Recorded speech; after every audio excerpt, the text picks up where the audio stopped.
Hello दोस्तों, क्या हाल चाल है। आज हम जनरल मैनेजमेंट का वन शॉट करने वाले हैं। ये आपका जेई का चैप्टर है जो हमारा दिल्ली यूनिवर्सिटी में ज़्यादातर 21 दिसंबर को बीए प्रोग्राम वालों के बच्चों के लिए पेपर होने वाला है, उनके लिए है। तो इसमें टोटल यूनिट नंबर 1 से लेके यूनिट नंबर 5 तक है। तो हम यूनिट 5 से शुरू करके यूनिट 1, 2, फिर 3 और फिर 4 करेंगे, क्योंकि यूनिट नंबर 5 सबसे छोटी है, 4 सबसे बड़ी है और सब इक्वल वेटेज कैरी करती हैं। तो चलिए शुरू करते हैं यूनिट नंबर 5 के साथ। यूनिट नंबर 5 में बेसिकली हमारे पास 5 to 6 ईजी टॉपिक्स हैं। यूनिट नंबर 5 में क्वेश्चन आएगा, इसमें हमको क्वेश्चन नंबर 5 होगा यूनिट नंबर 5 से। इसमें हमको 4 टॉपिक के बारे में लिखना होगा। कुछ 6 से 7 कुछ 6 टॉपिक हमें दिए हुए होंगे, उसमें से कोई भी 4 पे हमें लिखना होगा, या तो कोई 6 दिए होंगे, उसमें से हमें 3 के बारे में लिखना होगा। मतलब हमें इसमें शॉर्ट नोट्स लिखने हैं, ठीक है। चलिए अब इसको शुरू करते हैं हम लोग यूनिट नंबर 5 की तरफ। यूनिट नंबर 5 क्या बोलना चाहता है। सबसे पहला टॉपिक आता है वर्क प्लेस डाइवर्सिटी। हमको सब में 6 मार्क्स के अकॉर्डिंग लर्न करना है, क्योंकि मैक्सिमम 6 से लेके 4.5 तक के हमको शॉर्ट नोट्स लिखने को आ सकते हैं। तो चलिए अब हम देखते हैं कि वर्क प्लेस डाइवर्सिटी का क्या मतलब होता है। चलिए, वर्क प्लेस डाइवर्सिटी का मतलब क्या होता है। वर्क प्लेस का मतलब क्या होता है, एक ऑर्गेनाइजेशन जहाँ पे बहुत प्रकार के लोग काम कर रहे हैं, इसको हम वर्क प्लेस डाइवर्सिटी कहते हैं। यानी कि अलग अलग बैकग्राउंड के, अलग अलग एज के, अलग अलग जेंडर के, कल्चर के, रिलीजन के, स्किल के लोग एक साथ काम कर रहे हैं। यानी कि लड़का, लड़की, बुढ़ा, एक जवान और पियोन, छोटू, चाय वाला से लेके एक बहुत बड़ा से चार्टर्ड अकाउंटेंट, बहुत बड़ा इंजीनियर, ये सब एक ही ऑर्गेनाइजेशन में काम कर रहे हैं। तो workplace diversity means employee from different background, बहुत अलग अलग बैकग्राउंड के वर्किंग टुगेदर, इसको हम कहते हैं work place diversity. Work different background से हमारा मतलब क्या है, अलग अलग एज है, जैसे कि 18 साल का और 56 ईयर्स का, दोनों साथ में काम कर रहे हैं। अलग अलग जेंडर, मेल, फीमेल और अदर जेंडर जो भी होता है, एलजीबीटी, वो सब एक साथ काम कर रहे हैं। अलग अलग कल्चर के हैं, हिंदू, मुस्लिम, रिलीजन, कल्चर, सिख, अलग अलग रिलीजन, अलग अलग कल्चर के, और अलग अलग स्किल्स, यानी कि कोई चार्टर्ड अकाउंटेंट है, कोई इंजीनियर है, तो अलग अलग स्किल्स के लोग, इसको हम कहते हैं वर्क प्लेस डाइवर्सिटी। अब अगर इसे हम कुछ पॉइंट्स की बात करें, people of different culture and gender, इसके अंदर बहुत तरीके, अलग अलग जेंडर और अलग अलग कल्चर के लोग होते हैं। डिफरेंट आइडिया एंड ओपिनियन, क्योंकि हमारे पास बहुत अलग अलग तरीके के लोग हैं, तो उनके अलग अलग आइडिया होते हैं और अलग अलग ओपिनियन होते हैं। जैसे कि अगर हम एक बात करें तो हिंदू के एक अलग आइडियोलॉजी होती है और मुस्लिम की एक अलग आइडियोलॉजी होती है। तो इसलिए हमारे पास बहुत तरीके के आइडिया और अलग अलग ओपिनियन आ जाते हैं। क्रिएटिविटी और इनोवेशन, क्रिएटिविटी और इनोवेशन आती है, क्योंकि जब हमारे पास अलग अलग लोग हैं तो अलग अलग इनोवेशंस और क्रिएटिविटी आएगी। जैसे कि एक 18 साल का लड़का अगर वर्क पे काम करेगा तो वो एक अलग तरीके से सोचेगा, और जब एक 56 ईयर्स का आदमी उसके साथ आएगा तो वो एक अलग तरीके से सोचेगा। तो इसलिए उन दोनों के पास क्रिएटिविटी और इनोवेशन आएगा।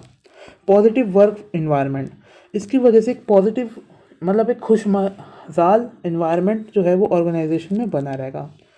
Encourage equality at work place, इसकी वजह से इक्वालिटी होती है। इक्वालिटी का मतलब आपने पढ़ा होगा जरूर कहीं भी ना कहीं, कि सबको इक्वल ट्रीट करना, है ना। इक्वालिटी हमें वर्क प्लेस में मिलती है। Help company to understand different customer, company products बनाती है, तो क्योंकि हमें एक हमारी कंपनी में 18 साल से लेकर 56 साल तक के भी लोग हैं, हिंदू हैं, मुस्लिम है, सिख हैं, बहुत तरीके लोग हैं, उनके अलग अलग आइडियाज़ हैं। तो हर बंदा अपने बारे में बता सकता है, अपने कल्चर के बारे में, अपने आइडिया के बारे में। तो इसलिए कंपनी को है डिफरेंट आइडिया होते हैं, और हर कस्टमर की नीड को पता चलता है कि एक लड़की को क्या चाहिए, एक लड़के को क्या चाहिए, एक सिख को क्या आइडियोलॉजी है, उसको क्या रिक्वायरमेंट्स है, एक मुस्लिम की क्या रिक्वायरमेंट्स है। तो इसकी वजह से हमें सबकी रिक्वायरमेंट्स पता चलती है। तो इसलिए हमारे कस्टमर्स को हम अंडरस्टैंड कर पाते हैं, क्योंकि कस्टमर जो है वो होते एक्चुअली तो वो 18 साल, 15 साल, 20 साल, 60 साल, 70 साल, लड़का लड़की, हिंदू सिख ईसाई, अलग अलग रिलीजन के, सीए इंजीनियर, एक 12th पास। तो हमारे कस्टमर अलग अलग होते हैं और हमारी कंपनी में भी लोग काम कर रहे हैं, तो इसलिए हम उनको असली अंडरस्टैंड कर पाते हैं। नेक्स्ट, इसके एडवांटेजेस क्या हैं? डिसीजन मेकिंग बेटर होती है क्योंकि हम लोगों के बारे में जानते हैं, क्रिएटिविटी इंप्रूव होती है। डिसएडवांटेज क्या है? Communication problem. अब मान लो एक तमिल का बंदा आ गया जिसे सिर्फ तमिल आती है, क्योंकि अलग अलग लोग हैं, तो वो अब एक ऑर्गेनाइजेशन में कम्युनिकेट कैसे करेगा, क्योंकि उससे तो सिर्फ तमिल आती है ना। तो यहाँ पे कम्युनिकेशन की भी प्रॉब्लम आ सकती है। कल्चरल मिसअंडरस्टैंडिंग, तो यहाँ पे हिंदू मुस्लिम के वॉर्स भी हो सकते हैं। मुस्लिम की क्या थिंकिंग है, हिंदू की क्या थिंकिंग है, तो इसकी वजह से यहाँ पे वॉर्स भी हमको देखने को मिल सकती हैं। डिजिटलाइजेशन का मतलब क्या होता है? टेक्नोलॉजी का यूज़ करना, जैसे कि कंप्यूटर, इंटरनेट, सॉफ्टवेयर, बिजनेस के अंदर हम ये सब का अगर इस्तेमाल करते हैं, इसको हम डिजिटलाइजेशन करते हैं। यानी कि using of digital technology like computer, internet, software in business work. यानी कि अगर हम अपने बिजनेस के अंदर अलग अलग टेक्नोलॉजी का यूज़ करेंगे, जैसे कि हम एक्सेल का यूज़ करते हैं, टैली का यूज़ करते हैं अकाउंटिंग करने में, है ना। हम देखो अकाउंटिंग क्या होता है, जैसे हम लिखते हैं उसमें जर्नल एंट्रीज को, वो सब हम लिखते हैं, तो हम लिखने की जगह कंप्यूटर में अपना सारा डाटा को स्टोर कर रहे हैं, इंटरनेट को यूज़ कर रहे हैं, कंप्यूटर का सॉफ्टवेयर यूज़ कर रहे हैं। इसको हम डिजिटलाइजेशन कहते हैं। अगर हम इसकी कुछ पॉइंट्स की बात करें तो use of computer and software, सही बात है। ऑनलाइन पेमेंट एंड बैंकिंग, क्योंकि अब हम जब अपना सब कुछ डाटा जो है ऑनलाइन की तरफ ट्रांसफ़र कर रहे हैं, तो इसमें हम ऑनलाइन पेमेंट और ऑनलाइन बैंकिंग सिस्टम का यूज़ करेंगे। फास्टर कम्युनिकेशन, क्योंकि हम अब ईमेल्स के थ्रू, व्हाट्सएप के थ्रू, है ना, व्हाट्सएप के थ्रू अगर हम कम्युनिकेट कर रहे हैं, तो व्हाट्सएप क्या होता है कि यहाँ से मैंने मैसेज भेज दिया और वहाँ उसके फ़ोन पे मैसेज आ गया, तो एकदम फास्टर कम्युनिकेशन होता है। अगर मान लो व्हाट्सएप हम बिज़नेस में यूज़ ना करें और ये मालिक का दुकान है मानते हैं और ये वर्कर का घर है, तो पूरा 10 किलोमीटर दूर पड़ेगा और उसको कितना टाइम लगेगा कम्युनिकेट करने पे अपने मालिक को कुछ भी। और अगर व्हाट्सएप हो तो वो एक क्लिक में अपने मालिक को अपनी जो भी बात है वो बता सकता है। कैसे? व्हाट्सएप के थ्रू, ईमेल के थ्रू। तो इससे क्या होता है? फास्ट कम्युनिकेशन होता है। पेपर वर्क और टाइम बचाता है, क्योंकि जो कंप्यूटर है उससे हमारा टाइम बचता है। अगर आपने किसी ने एक्सेल सीखा हो तो आपने देखा होगा कि वहाँ पे हम ड्रैग डाउन कर देते हैं तो वो सारा का सारा डाटा आ जाता है, इससे हमारा टाइम बचता है, पेपर वर्क बचता है, क्योंकि अब हमें नोटबुक पेन वगैरह पे लिखने की ज़रूरत नहीं है। इम्प्रूव एक्यूरेसी ऑफ वर्क, इससे हमारा जो एक्यूरेसी बढ़ती है, क्योंकि अगर कोई ह्यूमन काम करेगा तो वो पक्की बात है कुछ ना कुछ एरर तो कर देगा ही, लेकिन मशीन में एरर बहुत ही कम होते हैं, लाइक 0.01%। अगर मशीन एरर करेगा और अगर कोई ह्यूमन काम करेगा तो चांसेस है कि 2 से 3% करे, और मशीन का 0.01%। तो आप क्या यूज़ करेंगे? मशीन यूज़ करेंगे ना। बिजनेस ग्रो ग्लोबली, क्योंकि अब हम अपना बिजनेस को ऑनलाइन यूज़ कर रहे हैं, तो हम ऑनलाइन के माध्यम से पूरे विश्व में अपना जो भी वो है ग्लोबली आ सकते हैं। अमेज़ोन के थ्रू, फ्लिपकार्ट के थ्रू, अलग अलग वेबसाइट के थ्रू हम अपने आप को रजिस्टर करा सकते हैं और हम ग्लोबली अपना माल बेच सकते हैं। इसके एडवांटेज क्या है? फास्टर एंड ईजी वर्क, इससे हमारा काम जल्दी और आसान होता है। सेफ कॉस्ट एंड टाइम, इससे हमारी कॉस्ट और टाइम दोनों बचते हैं, और ये चीप है। डिसएडवांटेज की अगर हम बात करें तो इसमें फ्रॉड होने के बहुत ज़्यादा चांसेस हैं, क्योंकि इसमें अगर हम इंटरनेट वगैरह यूज़ करते हैं तो वहाँ तो फ्रॉड बहुत होते हैं। Cyber security risk, cyber security भी वही, ऑनलाइन हमारे रिस्क बहुत होते हैं जो हमारे इंटरनेट बैंकिंग का है, ये सब का रिस्क आपने ज़रूर पढ़ा होगा। और नीड टेक्निकल स्किल का मतलब क्या है कि हमें कंप्यूटर की स्किल्स आनी चाहिए। हमें कंप्यूटर में एक्सेल कैसे यूज़ करना है, टैली कैसे यूज़ करना है, अपने आप को ऑनलाइन कैसे रजिस्टर कराना है, ये सब की हमें स्किल आनी चाहिए, तभी तो हम ऑनलाइन ये सब यूज़ कर पाएंगे। इसी के साथ हमारे 2 क्वेश्चन पूरे होते हैं। Next, performance and reward perception. Performance and reward perception क्या होता है? It means how employee feels about reward given for their performance. इसका मतलब होता है कि एम्प्लॉय कैसा फील करते हैं, उनको कैसा लगता है reward given for their performance, उनके परफॉर्मेंस के हिसाब से उनको कितना रिवॉर्ड मिल रहा है, उनके परफॉर्मेंस के हिसाब से उनको कितना बड़ा रिवॉर्ड मिल रहा है, उसके हम कहते हैं परफॉर्मेंस रिवॉर्ड परसेप्शन। ठीक है। इसके अंदर क्या होता है अब हम डिटेल में समझते हैं। Employee work better when reward are fair. जब एम्प्लॉय को हम रिवॉर्ड ज़्यादा देते हैं ना तो वो बेटर तरीके से काम करते हैं। आप खुद ही बताओ, अगर रिवॉर्ड यानी ये नहीं कि उसको सिर्फ हम कोई ट्रॉफी दे रहे हैं या फिर हम उसको कुछ ऐसा बेनिफिट्स दे रहे हैं, नहीं। यहाँ पे रिवॉर्ड का मतलब हम मनी से भी कंसीडर कर सकते हैं। तो अब आप खुद ही बताइए, अगर हम एक एम्प्लॉय को 18,000 रुपये देंगे कि 36,000 रुपये देंगे, तो उसका किधर उसका बेटर सेटिस्फैक्शन, उसको कहाँ ज़्यादा खुश मिलेगा। तो यहाँ ज़्यादा खुश मिलेगा तो वो यहीं ज़्यादा खुशी से काम करेगा, है ना। वो ज़्यादा बेटर वर्क करता है तब उसको रिवॉर्ड फेयर मिलता है। Good performance should get good rewards. अगर कोई बंदा ज़्यादा अच्छे से परफॉर्म कर रहा है ना, तो उसको ज़्यादा हमें रिवॉर्ड देना चाहिए।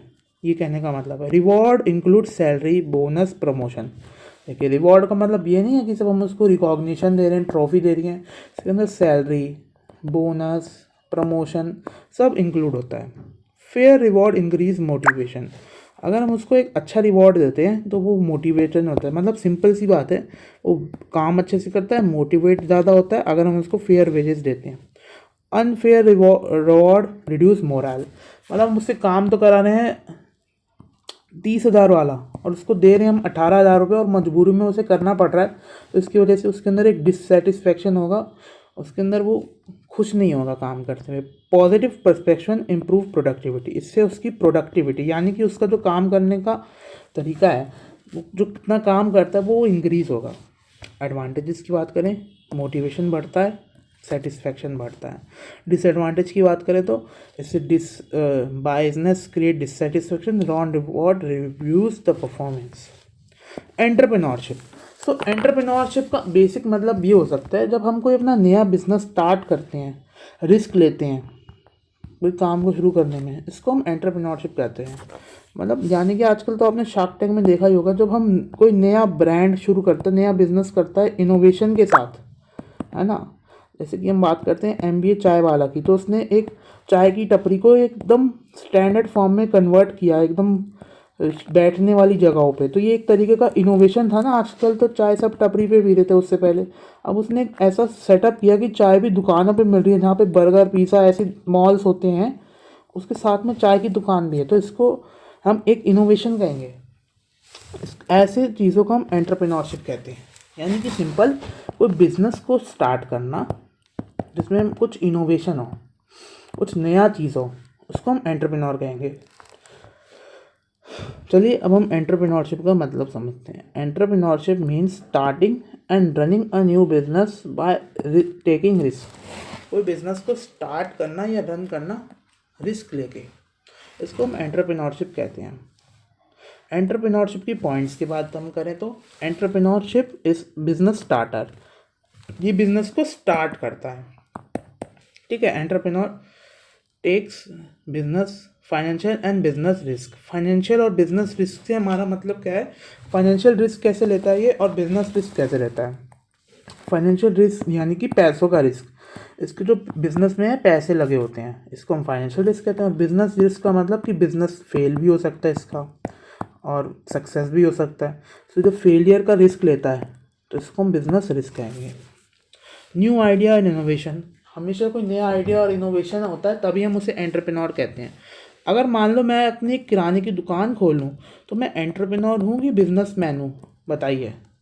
मैं एक बिजनेसमैन हूँ, क्योंकि इसमें कोई इनोवेशन नहीं है। किराने की दुकान तो सिंपल है, लेकिन वही किराने की दुकान में अगर मैं कोई मॉडर्न आइडिया लगाऊँ, कुछ नया तरीके से उसको करूँ, तो वो मेरा एंटरप्रेन्योरशिप में कैटेगरी में आ जाएगा और मैं एक एंटरप्रेन्योर कहलाऊँगा, बिजनेसमैन नहीं कहलाऊँगा। ठीक है दोस्तों, चलिए और हम बात करें तो एम्प्लॉयमेंट क्रिएट होती है, क्योंकि अगर हम जब भी कोई काम करेंगे तो उसकी वजह से हमारी जो एम्प्लॉयमेंट जो है वो क्रिएट होगी। Economic growth. इकोनॉमिक ग्रोथ का मतलब ये हमारे देश को GDP बढ़वाने में हेल्प करता है, GDP बढ़ाने में हेल्प करता है। Use of skills and creativity. इससे हमारी स्किल्स और हमारी क्रिएटिविटी का इस्तेमाल होता है, क्योंकि हम अगर कोई इनोवेशन करते हैं तो उसके अंदर हमारी आइडियाज़, हमारा दिमाग यूज़ होता है, इसलिए हमारी स्किल्स और क्रिएटिविटी यूज़ होती है। इसकी अगर हम बात करें तो सेल्फ एम्प्लॉयमेंट, इससे हमें सेल्फ एम्प्लॉयमेंट मिलती है, इनोवेशन और ग्रोथ होता है। डिसएडवांटेज की बात करें तो इसमें रिस्क बहुत ज़्यादा है, इनकम अनसर्टिनिटी बहुत ज़्यादा है। चलने को तो ये मुझे 1 करोड़, 2 करोड़, 4 करोड़ भी दे सकता है मेरा बिजनेस, और ना चलने को तो ये मेरे को 1,000, 2,000 रुपये भी दे सकता है। तो इसमें रिस्क बहुत ज़्यादा है और इनकम अनसर्टेन बहुत है कि मेरी इनकम ज़रूरी नहीं है। जैसे अगर मैं जॉब करूँ तो वहाँ मेरी फ़िक्स इनकम है कि 60,000 महीने की मुझे मिलनी है। लेकिन अगर मैं खुद का एक एंटरप्रेन्योर, एक खुद का बिजनेस करूँ तो वहाँ ज़रूरी नहीं है कि मुझे हर महीने 60,000 मिले।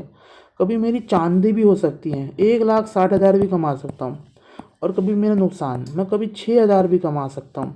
सो इसलिए यहाँ पे इनकम जो है वो अनसर्टेन होता है और हाई रिस्क भी होता है, और इससे सेल्फ एम्प्लॉयमेंट ग्रोथ मिलती है। Internationalisation,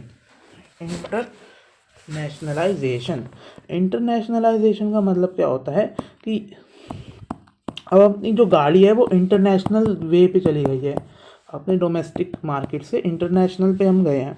internationalisation means expanding business activity beyond the home country and operating in financial market.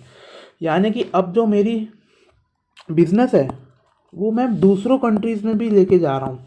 India के साथ साथ मैं अलग अलग देशों में भी अपना जो धंधा है वो कर रहा हूँ। तो सिंपल से मैं इसे इंटरनेशनलाइजेशन कहूँगा। ये अब मैं कैसे करूँगा? एक्सपोर्ट करके, इंपोर्ट करके, बाहर से माल खरीद के, बाहर माल बेच के, जॉइंट वेंचर के थ्रू। जॉइंट वेंचर का मतलब क्या होता है? जैसे कि फ्लिपकार्ट, मैं आपको ईजी एकदम समझाता हूँ क्योंकि आप लोग नॉन कॉमर्स बैकग्राउंड से भी हो सकते हैं। सो जॉइंट वेंचर का मतलब किसी के साथ मिलके काम करना। जैसे कि मुझे इंटरनेशनलाइजेशन करना है, सो मैंने मैकडॉनल्ड्स के साथ टाई अप करा। मैंने, जैसे मेरी कंपनी का नाम है ABC LTD, तो मैंने मैकडॉनल्ड्स के साथ मिलके टाई अप किया। इन दोनों के साथ मिलके मैंने टाई अप किया और फिर मैंने वहाँ पे अपने बर्गर बेचे मैकडॉनल्ड्स के साथ मिलके। तो इसे हम कहेंगे joint venture. Foreign direct investment और सेटिंग अप ब्रांचेस अब्रॉड। देखो, जॉइंट वेंचर मतलब किसी के साथ मिलना, और सेटिंग अप ब्रांच अब्रॉड मतलब सीधा ही मैंने जाके अपना वहाँ धंधा शुरू कर दिया, किसी की हेल्प नहीं ली। तो इसको हम कहेंगे सेटिंग अप ब्रांच अब्रॉड, वो सेटिंग अप ब्रांचेस अब्रॉड। से की फीचर्स की अगर हम बात करें, सो सबसे पहला होता है business operate in more than one country. हम एक से ज़्यादा देश में काम करते हैं। Buying, use global market for buying and selling. इसमें हम ग्लोबल मार्केट यानी कि USA में, चाइना में, जापान में, अलग अलग मार्केट में अपने सामान को खरीदते बेचते हैं। Exchange of goods, service and capital and technology. इसके अंदर हमारा गुड्स, सर्विस, कैपिटल, इन सब का बाय एक्सचेंज भी होता है। इंक्रीज कंपटीशन एंड अपॉर्चुनिटीज़, क्योंकि अब अगर मैं दूसरे कंट्रीज़ में जाके अपना काम कर रहा हूँ तो इसलिए मैं उनकी मार्केट में भी काम कर सकता हूँ, इसलिए मेरे पास अपॉर्चुनिटीज़ जो हैं वो बढ़ जाती हैं। मान लीजिए मैं अगर इंडिया में ही काम करता रहता तो मेरे पास एक लिमिटेड मार्केट ही है, लेकिन अब अगर मैं वही सामान उसी को करके मैं चाइना में भी जा रहा हूँ तो मेरे पास जो अपॉर्चुनिटीज़ हैं वो डबल हो गई। अब ये मैं US में मिलेगा तो ट्रिपल हो गई, चाइना में ले गए तो 4 टाइम्स हो गई। तो मेरी अपॉर्चुनिटीज़ जो हैं वो बढ़ती जा रही है। इम्पोर्टेंस क्या होता है इससे हमारा मार्केट साइज़ बढ़ता है। जैसे मैंने बताया, चाइना की मार्केट भी, इंडिया की मार्केट भी, जापान की मार्केट में, सब जगह अपना काम कर रहा हूँ, मेरा साइज़ जो है वो बड़ा हो रहा है। इससे हमारे फॉरेन एक्सचेंज में, अर्निंग में हेल्प करता है। फॉरेन एक्सचेंज बहुत ही ज़रूरी होता है एक देश के विकास के लिए, तो इसलिए reduce dependency on domestic market. अब से मुझे इंडिया की मार्केट पे ही डिपेंडेंट रहने की ज़रूरत नहीं है, मैं अलग अलग देशों की मार्केट से भी काम कर पा रहा हूँ। इसलिए promote growth and brand image, इससे मेरी जो कंपनी की ग्रोथ है वो होगी, और मेरी जो ब्रांड इमेज है यानी कि जो मेरी ABC LTD की इमेज है वो भी बढ़ेगी। आज तक ABC LTD को सिर्फ भारत में जानते थे, अब उसको मैं बर्गर बेच रहा हूँ जापान में जाके, और वहाँ जाके, जैसे कि अगर डोमिनोज़ की बात करें तो वो भारत की कंपनी थोड़ी है, लेकिन अब आजकल उसको भारत में भी सब जानते हैं, तो उसकी ग्रोथ भी हो रही है, उसकी ब्रांड इमेज भी बढ़ रही है। तो ये इंटरनेशनलाइजेशन का मतलब और उसके कुछ फ़ायदे नुकसान थे। चलिए नेक्स्ट की तरफ चलते हैं। Management challenge of the 21st century. तो मैनेजमेंट के अंदर क्या क्या चैलेंज आते हैं 21वीं सेंचुरी, यानी कि आज के समय में मैनेजमेंट के अंदर क्या क्या चैलेंज आ रहे हैं। सो मैनेजमेंट का मतलब वही चीज़ों को मैनेज करने वाला जो ग्रुप होता है। ठीक है, आप अभी यही समझिए, इस मैनेजमेंट को हम आगे डीप में समझेंगे। ठीक है, आज के लिए आप मैनेजमेंट को, अभी मैनेजमेंट का मतलब आप समझिए कि अलग अलग ग्रुप जो ऑर्गेनाइजेशन को मैनेज कर रहे हैं उनको मैनेजमेंट कहते हैं। अभी इसका मतलब हम डिटेल नीचे समझने वाले हैं, अभी आप इसको देखिए। Manager today face many new challenges due to globalisation. वही जब दूसरों की दूसरे जब हमारे यहाँ काम कर रहे हैं उसको ग्लोबलाइजेशन कहते हैं। Globalisation, technology and changing society. आज के युग में मैनेजर्स को बहुत ज़्यादा तकलीफ़ें आ रही हैं क्योंकि आजकल ग्लोबलाइजेशन, टेक्नोलॉजी और चेंजिंग सोसाइटी के वजह से बहुत सारे चैलेंजेस उनके बढ़ गए हैं। मेजर जो उनके चैलेंजेस हैं, सबसे पहला चैलेंज है ग्लोबल कंपटीशन। इसकी वजह से जो हमारा ग्लोबल कंपटीशन है वो बढ़ गया है। जैसे कि मान लो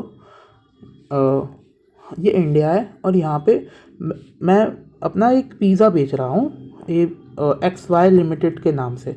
अब बाहर से डोमिनोज, पिज़्ज़ा हट, लैपिनोज सब आ रहे हैं, तो इसकी वजह से मेरा कितना कंपटीशन बढ़ गया। मान लो अब पहले एक ही दुकान थी, अब 4 दुकान हो गई वहीं पे, तो अब लोगों पे कितना ऑप्शन आ गया कि डोमिनोज जाना है, लैपिनोज जाना है कि XY पे जाना है। तो इसकी वजह से कितना ग्लोबल कंपटीशन आ रहा है। ये लोग तो ग्लोबल कितना कंपटीशन बढ़ा रहे हैं हमारा। Firms face global competition all over the world. Manager must improve quality and reduce cost. इसकी वजह से मुझे अपना पिज़्ज़ा जो है वो सस्ता करके बेचना पड़ेगा, तभी तो लोग आएंगे मेरे पास, है ना, तभी तो आएंगे मेरे पास। महंगा करूँगा तो वो डोमिनोज चले जाएंगे। टेक्नोलॉजिकल चेंजेस यानी कि कैसे कैसे 4G 5G कैसे कैसे टेक्नोलॉजी अपग्रेड हो रही है ना। जैसे आपने फ़ोन तो सब पे ही होगा, तो उसमें देखा होगा स्नैपड्रैगन 870, फिर 8 Gen 3 कैसे बढ़ रहा है। पहले 870 को भी इतना तगड़ा माना जाता था, आजकल 8 Gen 3 और 8 Gen 3 से भी 8 Gen 4, है ना। कितना हमारी टेक्नोलॉजी बढ़ती जा रही है। पहले PUBG में 60 FPS मिलना ही एक बहुत बड़ी बात होती थी, आजकल 120 FPS बिना लैग फ्री घूम रहा है, क्योंकि टेक्नोलॉजी में चेंजेस आ रहे हैं। इसकी वजह से बिजनेस में भी बहुत ज़्यादा इम्पैक्ट हो रहे हैं। टेक्नोलॉजी की वजह से रैपिड चेंज हो रहे हैं और इसकी वजह से हमें नई नई स्किल्स और टेक्नोलॉजी को चेंज करते रहना पड़ता है अपने बिजनेस के अंदर। Managing workforce diversity. आजकल के युग में बहुत अलग अलग कल्चर और रिलीजन के लोग एक ही जगह पे काम कर रहे हैं, इसकी वजह से उनके बीच में लड़ाई झगड़े हो सकते हैं। इसलिए मैनेजर को इंश्योर करना चाहिए कि इक्वालिटी और टीम वर्क बना रहे इन लोगों के बीच में। Ethical and social responsibility. Business जो है वो सोसाइटी से ही सामान लेता है और सोसाइटी को ही बेचता है, इसलिए बिजनेस की कुछ सोशल रिस्पॉन्सिबिलिटीज़ होती हैं। और एथिकल का मतलब हमें अनफेयर मीन्स का इस्तेमाल नहीं करना, मिलावट नहीं करनी अपने माल में, और सोशल रिस्पॉन्सिबिलिटी को मैनेज करना है। तो ये भी बहुत दिक्कतें आती है business. Focus on sustainability and environment. Environment को हमको अच्छे से विकास करना। Pressure to follow ethical practices यानी कि गुड मॉरल्स, मिलावट नहीं करना, ऐसे सब हमको प्रैक्टिसेस को अच्छे से करना। Customer expectations. कस्टमर की जो एक्सपेक्टेशन है वो आजकल बढ़ती ही जा रही है, क्योंकि कस्टमर जो चाहता है वो बेटर क्वालिटी की सर्विस और कस्टमाइज बेटर प्रोडक्ट चाहिए। Manager must be customer focused. जो मैनेजर है वो कस्टमर फोकस्ड होना चाहिए कि कस्टमर की क्या नीड है, मेरे पास क्या माल है वो नहीं, जो कस्टमर को चाहिए मैं वो बनाऊं और वो बेचूं, ये हमारी होनी चाहिए। Change in management. आजकल frequent changes policy, market and technology. Manager must resist to change. आजकल मैनेजमेंट को बार बार चेंज करने की ज़रूरत है, क्योंकि आजकल पॉलिसीज़ बड़ी चेंज हो रही है, मार्केट में टेक्नोलॉजी और ये सब बड़ी चेंज हो रही है, तो इसकी वजह से हमें अपने आप को भी चेंज करना पड़ेगा। तो मैनेजर जो है वो रजिस्ट नहीं करना चाहिए, उसको ये सब हैंडल करना आना चाहिए चेंजेस को। जो भी चेंजेस हमारी सोसाइटी के अंदर आ रहे हैं उसको वो मैनेज करके चलना चाहिए और उसमें रजिस्ट नहीं करना चाहिए, ठीक है। इसी के साथ हमारी यूनिट नंबर 5 जो है वो ख़त्म होती है। चलिए यूनिट नंबर 1 और यूनिट नंबर 2 कंबाइन साथ में करते हैं। सो ये जो मैं आपको पढ़ा रहा हूँ ये बेसिकली हमारे PYQs प्लस इम्पॉर्टेंट टॉपिक्स हैं। अगर आप ये वीडियो देख जाते हैं तो गारंटी है कि आप हर क्वेश्चन सॉल्व कर पाएंगे। हर क्वेश्चन नहीं तो कम से कम 80 से 90% तो आप सॉल्व कर ही पाएंगे। जैसे आपका 90 नंबर का पेपर है तो आप कम से कम 80 से 75 नंबर का अटैम्प्ट तो करके ही आएंगे, ये मैं आपको गारंटी दे रहा हूँ। बस ये 25 पेज पढ़ना है आपको, ठीक है। इसका PDF जो है मैं आपको मिल जाएगा डिस्क्रिप्शन में। चलिए next. Unit number 1 and unit number 2. Unit number 1. Question number 1. Why is coordination called an essence of management? And coordination meaning important and why is called essence of management? So coordination का मतलब क्या होता है? Coordination means bringing together the activities of different department people so that they work together to achieve the common goals. In simple work, coordination means working in harmony. Coordination का simple सा मतलब होता है कि हमारे जो ऑर्गेनाइजेशन है उसके अंदर डिफरेंट डिफरेंट डिपार्टमेंट होते हैं. उन सारे डिपार्टमेंट को हम एक साथ लेके चलें ताकि हम अपने जो गोल है बिजनेस का उसको पूरा कर सकें. इसको हम कोऑर्डिनेशन कहते हैं. हम अपनी जो भी डिफरेंट डिपार्टमेंट्स की डिफरेंट एक्टिविटीज़ हैं उनको एक साथ लेके चलना है. हमें डिफरेंट डिपार्टमेंट्स को डिफरेंट एक्टिविटीज़ को एक साथ लेके चलें ताकि हमारा जो गोल है वो पूरा हो सके. इसको हम कोऑर्डिनेशन कहते हैं. In simple word, coordination means working in harmony. Okay. Importance of coordination. Unity of action. Unity of action का मतलब है जो अलग अलग डिपार्टमेंट्स को है ये कंबाइन करता है और गोल को अचीव करता है. तो जो इनका अलग अलग एक्शन है, जैसे कि सेल्स डिपार्टमेंट का काम क्या है, सेल्स को बढ़ाना है. प्रोडक्शन डिपार्टमेंट का काम क्या है, प्रोडक्शन को ज़्यादा से ज़्यादा करना है. कॉस्ट डिपार्टमेंट का क्या है कि कॉस्ट को कम करनी है. तो इन सबको एक साथ इनके जो एक्शन है, अलग अलग एक्शन है, इसका सेल का एक्शन है, इसका प्रोडक्शन का एक्शन है, इसका कॉस्ट का एक्शन है, इन सबको कंबाइन करती हैं ताकि गोल पूरा हो पाए. तो इसका मतलब unity in action. All the department work in the same objective. इससे कॉन्फ्लिक्ट्स अलग होते हैं क्योंकि अगर हम रेगुलर उनसे बातचीत करें अलग अलग डिपार्टमेंट से, अलग अलग लोगों से, तो उनकी जो नीड्स हैं, मिसअंडरस्टैंडिंग है, वो कम होती है. Improve efficiency. एफिशिएंसी और का मतलब क्या होता है कि जो हमारी कॉस्ट है वो कम हो रही है, डुप्लीकेशन ऑफ द वर्क कम हो रहा है. ठीक है. हेल्पिंग अचीविंग गोल. ऑर्गेनाइजेशन का जो गोल है उसको पूरा करने में वो मदद करते हैं. Smooth functioning. इससे हमारे जो ऑर्गेनाइजेशन के अंदर जो काम है वो एकदम स्मूथली होता है, स्मूथ से हमारा काम हो पाता है. और why it is called essence. इसे हम एसेंस ही बोलते हैं क्योंकि required at all the level of management. चाहे टॉप लेवल हो, टॉप लेवल का यानी कि जो पॉलिसीज़ वगैरह बना रहे हैं, मिडिल लेवल या लोअर लेवल, हर लेवल पे हमें कोऑर्डिनेशन चाहिए. It requires all function required in the all function of management. Planning में भी हमें कोऑर्डिनेशन बना के रखना है, ऑर्गेनाइजिंग में भी, स्टाफिंग करते वक्त भी, डायरेक्टिंग करते वक्त भी और कंट्रोलिंग करते वक्त भी. कुछ भी करते वक्त हमें अपना कोऑर्डिनेशन बना के रखना पड़ता है. Without coordination management function can not be perform effectively. Coordination के बिना हमारे जो फंक्शंस है वो इफेक्टिवली यानी कि अच्छे से पूरे नहीं हो पाते हैं. It binds all management into one. इससे हमारा जो भी अलग अलग मैनेजमेंट का सिस्टम है हम वो एक साथ उसको कंबाइन करते हैं ताकि हमारा फर्म का जो गोल है, ऑर्गेनाइजेशन का गोल है, वो पूरा हो सके. इसलिए हम उसको एसेंस कहते हैं. एसेंस का मतलब एसेंशियल, ज़रूरी. ये ज़रूरी क्यों है? Functions of management and their relationship. तो अब हम बात करते हैं different different types of functions of management के अंदर, यानी कि कौन कौन सी बेसिक एक्टिविटीज़ परफॉर्म करता है मैनेजर गोल को अचीव करने के लिए. इसको हम कहते हैं फंक्शंस ऑफ मैनेजमेंट. सबसे पहला हमारे पास फंक्शन है प्लानिंग. प्लानिंग का मतलब what to do and how to do. Deciding what to do and how to do and when to do. Planning का मतलब मैं प्लान्स बना रहा हूँ कि मुझे अपना काम को कैसे पूरा करना है. जैसे कि मैंने प्लान बनाया है कि मुझे एक साल में 100 करोड़ की सेल करनी है. ये मेरा हो गया plan. What to do, how to do और कैसे करना है वो बताते हैं कि या तो इंडिया की मार्केट में 30 करोड़ की करनी है, जापान में 10-20 करोड़ की करनी है, यूएसए में 50 करोड़ की करनी है. ऐसे अलग अलग हम टारगेट बनाएंगे. एंड व्हेन टू डू, कैसे हमें कितने साल में करना है, एक साल में, तो व्हेन टू डू. ऑर्गेनाइजिंग. अब हमने जो प्लान बनाया है उसको हम अलग अलग ऑर्गेनाइज करेंगे. Arranging task, resources and authority. अब जो हमने प्लान बनाया उसके हिसाब से हम अलग अलग डिपार्टमेंट्स बनाएंगे, उनमें अलग अलग टास्क देंगे, रिसोर्सेज को इकट्ठा करेंगे. 1 करोड़ की सेल करनी है तो मुझे रॉ मटेरियल लगेगा, उससे मैं प्रोडक्शन करूँगा, फिर उसको सेल करूँगा, तो उसके लिए मुझे रिसोर्सेज लगेंगे और अथॉरिटी दूंगा. अथॉरिटी का मतलब कि तुम को इसको रिपोर्ट करना है, तुमको इसको रिपोर्ट करना है और तुमको इसको बताना है कि तुमने क्या काम किया है। यानी कि एक अथॉरिटी चेन बनेगी कि तुमने क्या काम किया है, तुम इसको बताओ। मैंने तो 6 डब्बे बना दिए हैं, तुम बताओ कि, और तुम्हारे नीचे लोग हैं। तो हम अथॉरिटी को बांटते हैं लोगों के बीच में ताकि वो टॉप लेवल तक पहुँच पाए और काम पूरा हो सके। स्टाफिंग का मतलब रिक्रूटमेंट करना, लोगों को इकट्ठा करना जो लोग हमारा काम करेंगे। यानी कि हमें जो एम्प्लॉयज़ हैं, सिंपल भाषा में एम्प्लॉयज़ को इकट्ठा करना, उनको सेलेक्ट करना, एम्प्लॉयज़ को सेलेक्ट करना। डायरेक्टिंग का मतलब अब तक हमने काम शुरू नहीं किया है, हम रिसोर्स इकट्ठा कर रहे हैं, हम प्लान बना रहे हैं और लोग इकट्ठा कर रहे हैं।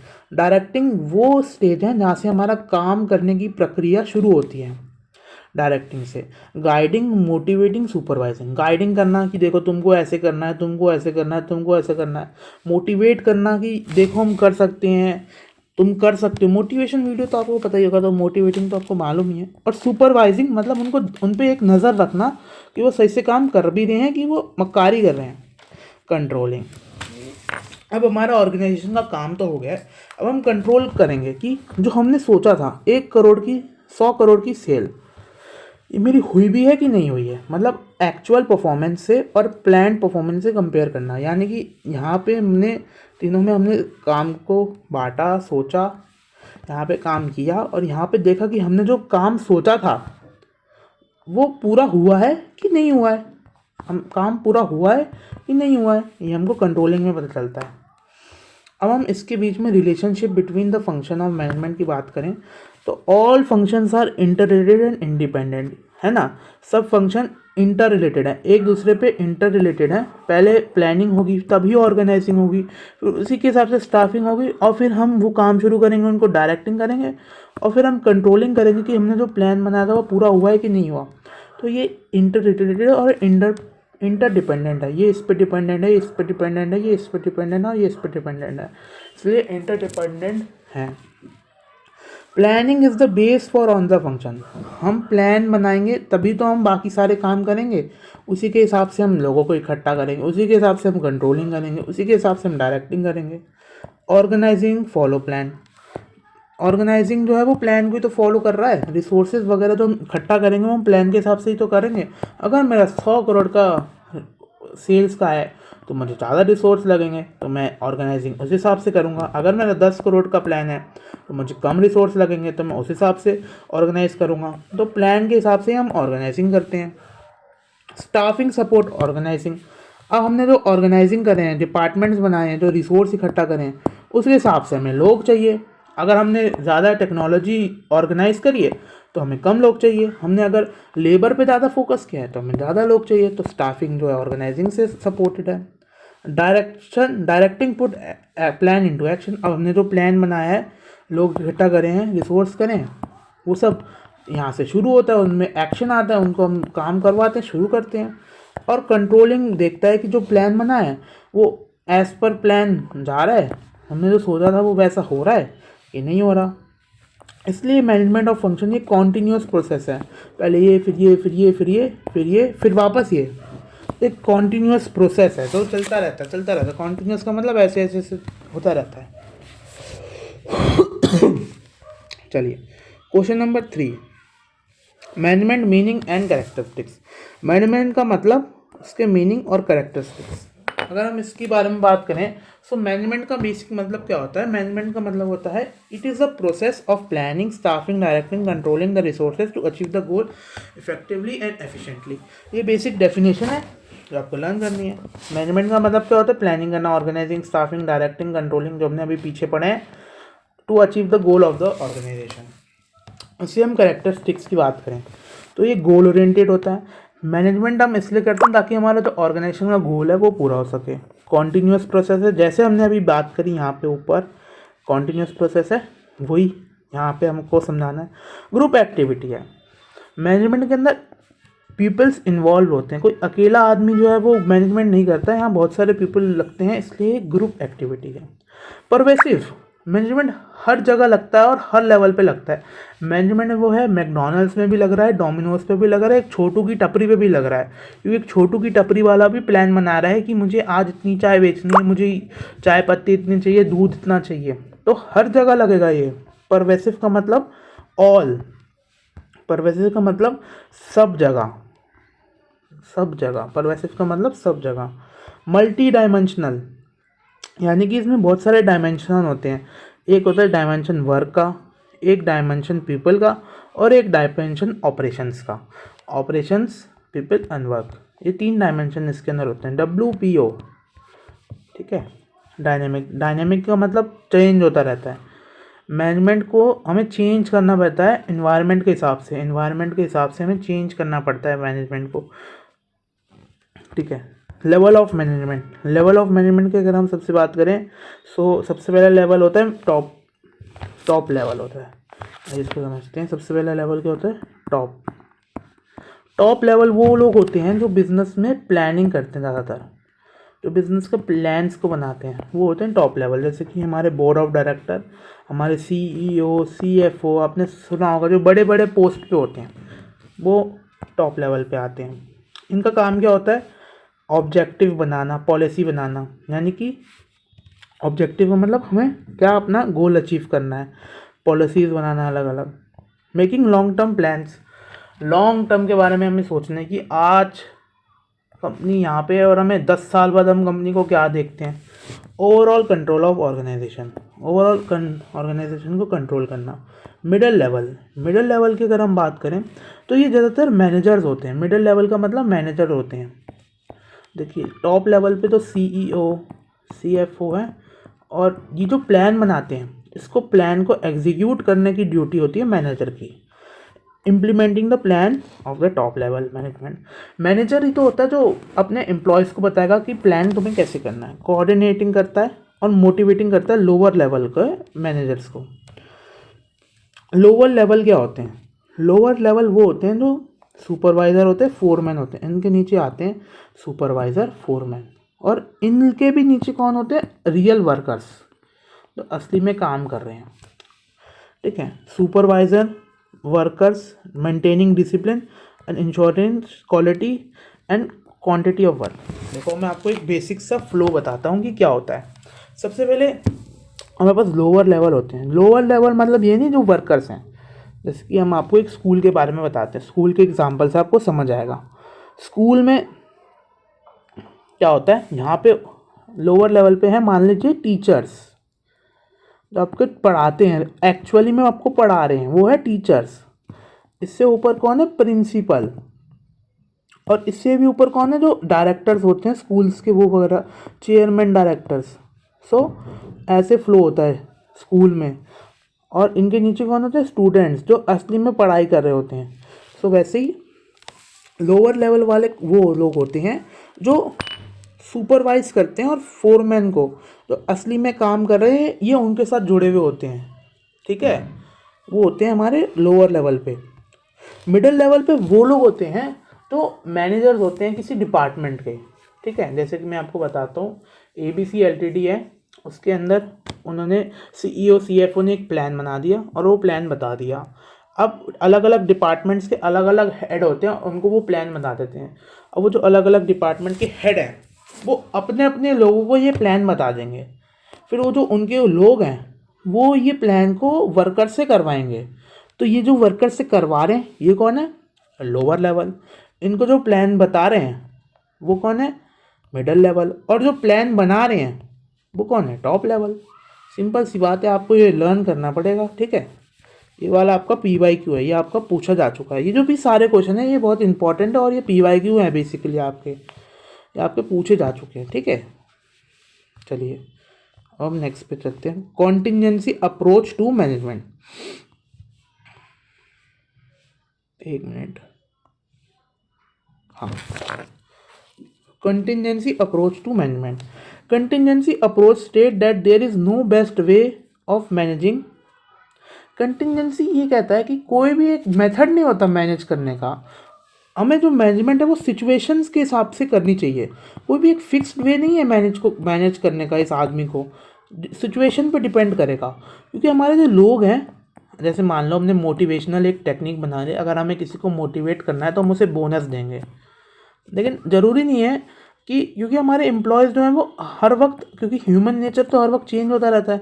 मान लो वो आज बहुत हैप्पी है, आज वो बहुत सैड है, तो हम उसे मोटिवेट अलग अलग तरीके से कर सकते हैं, है ना। सबका मोटिवेट करने का एक अलग अलग तरीका होता है, सिचुएशन पे डिपेंड करता है। इसलिए कंटिजेंसी अप्रोच टू मैनेजमेंट कहता है कि कोई भी फिक्स वे नहीं होना चाहिए मैनेजमेंट का। हमेशा जो भी बेस्ट वे है, बेस्ट उस सिचुएशन के हिसाब से हमें वो यूज़ करना चाहिए। हार्ड एंड फास्ट रूल नहीं है, सिचुएशन टू सिचुएशन चेंज करना चाहिए। इसकी मैं आपको अगर एक एग्जांपल दूँ क्रिकेट टीम का, तो उनका गोल तो था कि हमें 200 रन बनाने हैं 20 ओवर में, तो हर ओवर में 10 रन बनाने हैं, तो ये तो होगा फिक्स रूल। लेकिन कंटिजेंसी मैनेजमेंट कहता है कि ऐसा कोई फिक्स रूल नहीं है। जब कोई हल्का बॉलर आए तो उसके ओवर में 20 रन बनाओ, 15 रन बनाओ, लेकिन जब कोई एक टफ बॉलर आए, बुमराह जैसा कोई बॉलर आए, तो उसके ओवर में टुक टुक करो और 4-5 3-4 रन निकाल लो। और जो कोई हल्का बॉलर आए उसके ओवर में 16-17 रन बनाओ और इसको मैनेज कर लो। तो सिचुएशन टू सिचुएशन हमें डिपेंड करना चाहिए, ये कंटिजेंसी अप्रोच बताता है। Contingency approach mean there is no single way to manage, कोई भी सिंगल वे नहीं है। Management works changes according to situation, हमें सिचुएशन के हिसाब से चेंज करना चाहिए। What is right may not be right tomorrow, जो आज उनको मोटिवेट कर रहा है, जो आज उनसे काम करवा रहा है, वो कल ज़रूरी नहीं है उनसे काम करवा पाए। Different problem need different solution, अलग अलग प्रॉब्लम के अलग अलग सॉल्यूशन है। Manager must seek the situation before decision taking, हमेशा सिचुएशन को देखो और फिर डिसीजन लो। Rules can not be same for every organization, rules जो हैं वो हर ऑर्गेनाइजेशन के लिए सेम नहीं हो सकते, हर ऑर्गेनाइजेशन के अलग अलग रूल्स होते हैं। This approach help manager to handle easily, इससे मैनेजर जो है वो ईजिली हैंडल कर सकते हैं।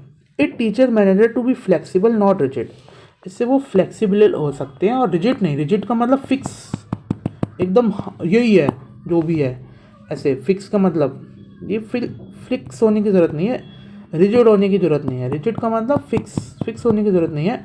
इससे मैनेजर फ्लेक्सिबल हो सकते हैं और सिचुएशन के हिसाब से चेंज कर सकते हैं। सो ये हमारा कंटिजेंसी वाला क्वेश्चन भी पूरा होता है।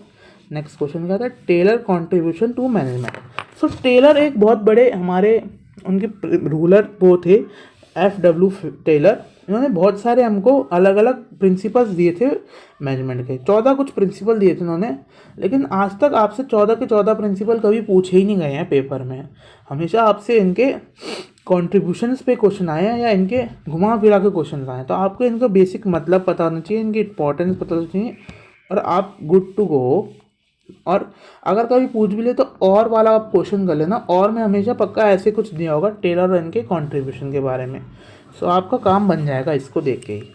चलिए, FW Taylor is the father of science management, ये फादर ऑफ साइंटिफिक मैनेजमेंट, तो मतलब साइंटिफिक तरीके से जो मैनेजमेंट कराते हैं उनको फादर हम कहते हैं FW टेलर को। इन्होंने बोला था हर जो चीज़ है वो साइंटिफिकली होनी चाहिए, इससे हमारी एफिशिएंसी और प्रोडक्टिविटी बढ़ती है। मतलब साइंटिफिकली हर काम को करना चाहिए, इनका ये मानना था। Main contribution of Taylor, scientific study of work. इन्होंने बोला था हर जो वर्क है उसको साइंटिफिकली हमको स्टडी करना चाहिए, using time and study motion. Time और स्टडी मोशन के थ्रू हमें हर चीज़ को करना चाहिए। टाइम और स्टडी मोशन क्या होता है, ये आपको मैं थोड़ा डिटेल में नहीं, ऊपर से बता देता हूँ। मोशन स्टडी का मतलब कि जो एम्प्लॉयज़ हैं उनकी कैसी कैसी मोशन है, मतलब वो मोशन मतलब वो वाला मोशन नहीं, मतलब कितना वो हिलते डुलते हैं, ये वाली मोशन की स्टडी करना, ठीक है। और टाइम की स्टडी करना, यानी कि एक एम्प्लॉय कितनी देर में कितना काम पूरा कर पाता है। फिर मान लो उनको टास्क है 10 डब्बे बनाने का, और एक एम्प्लॉय बनाता है 8 घंटे में, एक 6 घंटे में, एक 4 घंटे में और एक 2 घंटे में, तो इसका एवरेज क्या निकल के आ जाएगा, 5 घंटा मानते हैं। तो जो भी 5 घंटे से ज़्यादा टाइम ले रहे हैं उनको हम कहेंगे ये इनएफिशिएंट है, और जो भी उससे कम ले रहे हैं ये एफिशिएंट है, और इनको हम निकाल देंगे अपनी कंपनी से और इनको हम रख लेंगे। ये हमारा टाइम स्टडी होता है। इसके बाद और मोशन स्टडी, वो कितना अपना हिलते डुलते हैं काम से, है ना, कितना वो ब्रेक लेते हैं काम से, ये मोशन स्टडी है। Standardization and tools of method. Standardization का मतलब एक स्टैंडर्ड उन्होंने फिक्स कर दिया। जैसे कि आपने देखा होगा कि अगर आप कोई फ़ोन लेने जाते हैं आईफोन 17 प्रो मैक्स, तो आपको देख सकते हैं कि उसमें हर जगह एप्पल का जो कैमरा है वो 3 कैमरे यहाँ और एक बड़ी सी स्क्रीन ऐसी है। तो वो स्टैंडर्ड फिक्स है, ज़रूरी नहीं है हर आईफोन में एक अलग अलग स्टैंडर्ड हो। आप एक छोटा सा सेल भी लेने जाएंगे तो उसमें भी फिक्स है कि वो ऐसा ही दिखेगा हर सेल। तो ये स्टैंडर्डाइजेशन होता है। साइंटिफिक सिलेक्शन ऑफ वर्कर, हमें वर्कर जो है वो साइंटिफिक तरीके से सिलेक्ट करना चाहिए, राइट पर्सन राइट टाइम पे और राइट जॉब के लिए होना चाहिए। Training and development, worker should be properly train and to improve performance, worker जो है वो प्रॉपरली हमारा ट्रेन होना चाहिए ताकि हमारी जो परफॉर्मेंस है वो बढ़ सके। मेंटल रिवॉल्यूशन, मेंटल रिवॉल्यूशन का मतलब क्या होता है, वर्कर समझते हैं कि ये जो मैनेजर है हमसे बहुत काम कराता है, और मैनेजर समझता है कि ये वर्कर बिल्कुल बेवकूफ़ है, इनको कोई काम ही नहीं करना। तो ये बोलता है कि हमें मेंटल रेवोल्यूशन लाना है। ये जो मैनेजर है और ये जो वर्कर है इनके बीच में दोस्ती करानी है, ना कि ये सोचें कि ये बेवकूफ़ है और ये काम नहीं करना चाहते। ऐसे सब थिंकिंग को बदल के इनके बीच में एक रेवोल्यूशन, मेंटल रेवोल्यूशन मतलब माइंड में एक रेवोल्यूशन लाना है, ठीक है। Importance of Taylor contribution, productivity बढ़ती है, कॉस्ट कम होता है, एफिशिएंसी बढ़ती है और एम्प्लॉयर और एम्प्लॉयमेंट का रिलेशन बढ़ते हैं, क्योंकि हमने इसमें मेंटल रेवोल्यूशन लाया था। तो इसलिए उनके बीच में जो रिलेशनशिप है मैनेजर और एम्प्लॉयज़ के बीच में, एम्प्लॉयर एम्प्लॉयर के रिलेशन बढ़ते हैं। तो ये हमारे पास आता है। इसके बाद हमारे पास पेयोल आता है। पेयोल भी हमारा एक जैसे टेलर था उसकी तरह एक बहुत बड़ा मॉडर्न मैनेजमेंट का फादर माना जाता है। वो साइंटिफिक मैनेजमेंट का था और ये मॉडर्न मैनेजमेंट का। आपसे ये भी पूछ सकते हैं who is the father and explain hits contribution, ऐसे भी पूछ सकते हैं। तो आपको याद रखना कि एक मॉडर्न का था, वो साइंटिफिक का था, ठीक है। So Henry Fayol is known as father of modern management. He focused on administration management, ठीक है। यहाँ कुछ इजी 8 पॉइंट्स बताते हैं हम आपको, ठीक है। Henry Fayol is known as the father of modern management, वो फादर ऑफ मॉडर्न मैनेजमेंट आने जाते हैं। He said management is an important and separate activity in every organization. Management जो है वो एक बहुत ही इंपॉर्टेंट और सेपरेट एक्टिविटी है। जो 5 उन्होंने मेन फंक्शंस दिए थे वही हमने जो भी पढ़े हैं, planning, organizing, commanding, coordinating and controlling. इन्होंने जो है अलग 5 दिए थे, ठीक है। प्लानिंग, ऑर्गेनाइजिंग, फिर कमांडिंग है इनकी तरफ से, फिर कोऑर्डिनेटिंग एंड कंट्रोलिंग। तो इन्होंने डायरेक्टिंग को बना दिया है कमांडिंग और कोऑर्डिनेटिंग। तो इन्होंने स्टाफिंग और डायरेक्टिंग की जगह कोऑर्डिनेटिंग और कमांडिंग जोड़ दिया है। तो आपको बस ये याद रखना है, ठीक है। फिर हाँ, फेयोल ने जो है 14 प्रिंसिपल हमको दिए थे अपने मैनेजर को गाइड करने के लिए। प्रिंसिपल जो है वो हर जगह अप्लाइड हो सकते हैं इनके हिसाब से। जो ये इन्होंने 14 प्रिंसिपल दिए थे ये हर जगह अप्लाई हो सकते हैं। इन्होंने जो ही focus mainly on top level and administrative management, जो हमने टॉप लेवल पढ़ा था ना, इन्होंने वहाँ पे ज़्यादा फोकस किया था। He emphasize discipline, authority, responsibility and unity of work. उन्होंने क्या किया था, एम्फसाइज किया था discipline, authority, responsibility and unity of work में।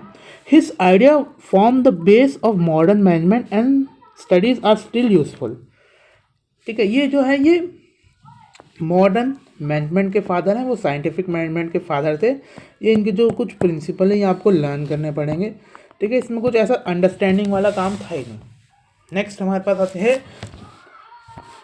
यस, ये इस चैप्टर का लास्ट क्वेश्चन है। इसके साथ हमारा यूनिट 1, 2 और 5 जो है वो पूरी हो जाएंगी। चलिए, और आपके बहुत अच्छे से तैयारी चल रही है। लास्ट क्वेश्चन इसमें, new classical approach to management. Meaning of new classical approach. New classical approach focus on human side of management, ठीक है। Human side of the management की तरफ इनका फोकस था। It believe employee are social beings with emotion and feeling. ये कहते थे कि इमोशन, जो हमारे एम्प्लॉयज़ हैं ये बहुत ही ज़्यादा इमोशन है, इनके अंदर बहुत फीलिंग्स हैं, ठीक है। सो एम्प्लॉयज़ में इमोशन और फीलिंग्स है, और ये जो है एम्प्लॉयज़ की स्टडी ज़्यादातर करते हैं। Background, the main approach after Hawthorne experiment by Elton Mayo. ये जो आई थी ये इथॉन मायो ने हॉटन एक्सपेरिमेंट करा था, उसके बाद ये अप्रोच हमने डेवलप किया था। सो इसके कुछ मेन फीचर्स क्या हैं? ह्यूमन रिलेशन फोकस, ये जो है ह्यूमन रिलेशन की तरफ फोकस करते हैं, ह्यूमन्स जो हमारे एम्प्लॉयज़ हैं उनकी तरफ फोकस करते हैं, इम्प्रूविंग, जिससे उनका परफॉर्मेंस इम्प्रूव होता है। इनफॉर्मल ऑर्गेनाइजेशन, इससे एक इनफॉर्मल ऑर्गेनाइजेशन हमारी बन के आती है। फॉर्मल इनफॉर्मल का मतलब अगर मैं आपको बताऊं तो इनफॉर्मल वहाँ होती है जहाँ पे थोड़ी बातचीत होती है, चिट चैट्स वगैरह होती है ऑर्गेनाइजेशन में। मोटिवेशन बियॉन्ड मनी, देखो आप लोगों को मोटिवेशन दे तो सकते हैं, और एक मनी के बिहाफ में अगर जो मोटिवेशन मिल रही है मनी के बिना, तो वो नियो क्लासिकल हमें देती है। ग्रुप बिहेवियर, इससे तो हमारा ग्रुप इंडिविजुअल परफॉर्मेंस है वो बढ़ाने में हेल्प करता है। ग्रुप बिहेवियर भी हेल्प करता है। एक मिनट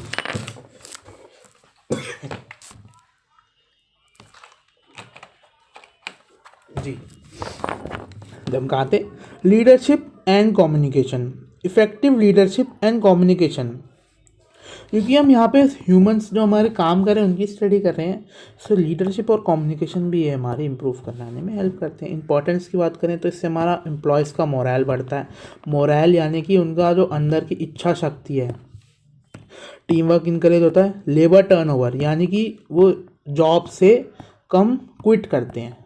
टर्नओवर का मतलब जॉब क्विटिंग जो है वो कम हो जाएगी, आप इजी में ये भी लिख सकते हैं, वो जॉब क्विटिंग जो है वो कम होती है। और हेल्प अंडरस्टैंडिंग ह्यूमन बिहेवियर, इससे हम ह्यूमन बिहेवियर को अच्छे से अंडरस्टैंड कर पाते हैं। तो इसी के साथ आपकी यूनिट नंबर 1 और यूनिट नंबर 2 की समाप्ति होती है। अब हमारे पास लास्ट की 2 यूनिट बचती हैं, चलिए उन्हें भी फटाफट से रैप अप करते हैं। चलिए अब हमारे पास आती है यूनिट नंबर 3 जी। ये बहुत ही आसान यूनिट है, इसमें ज़्यादा कुछ भी नहीं है यूनिट नंबर 3 में, और ये मेरी पर्सनल फेवरेट यूनिट भी है क्योंकि इसमें प्लानिंग ऑर्गेनाइजिंग के बारे में है, ज़्यादा कुछ डिटेल में है नहीं, कुछ ज़्यादा वो मुश्किल नहीं है। सो प्लानिंग का मतलब हमने पहले ही सीखा है, what to do, when to do, where to do and how to do, इसको हम प्लानिंग करते हैं। ये फर्स्ट फंक्शन ऑफ मैनेजमेंट है। फर्स्ट कैसे? Planning, organizing, staffing, directing, controlling. तो फर्स्ट क्या है? प्लानिंग। इंपॉर्टेंस ऑफ प्लानिंग की अगर हम बात करें तो प्लानिंग से हमें डायरेक्शन मिलती है कि हमें किस तरफ वर्क करना है, ये हमें डायरेक्शन प्रोवाइड करता है ना। रिड्यूस अनसर्टेनिटी, इससे हमारी जो अनसर्टेनिटी है वो कम होती है। अनसर्टेनिटी कम कैसे होती है? क्योंकि हम फ्यूचर की जो प्रॉब्लम है, फ्यूचर में जो रिस्क है वो सब कंसीडर करके ही तो प्लान बनाते हैं। कि मान लो फ्यूचर में 10% का इन्फ्लेशन आएगा, डॉलर के रेट 90 से 100 हो जाएंगे, हम उस सब के हिसाब से प्लान बनाते हैं। तो इससे अनसर्टेनिटी कम होती है। डिसीजन मेकिंग में हेल्प करता है प्लानिंग।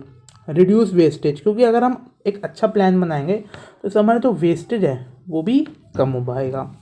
कोऑर्डिनेशन इंप्रूव करता है, क्योंकि सब लोगों को पता है कि मुझे क्या क्या काम करना है, क्योंकि सबको अपना अपना रोल पता है सबको, क्योंकि हमने प्लान में सबको उनका अपना काम बता दिया है, तो उनको तो अपना अपना काम पता है, इसलिए कोऑर्डिनेशन बढ़ती है। और हेल्पिंग अचीविंग गोल, इससे हमारा गोल जो है वो अच्छे से अचीव हो पाता है।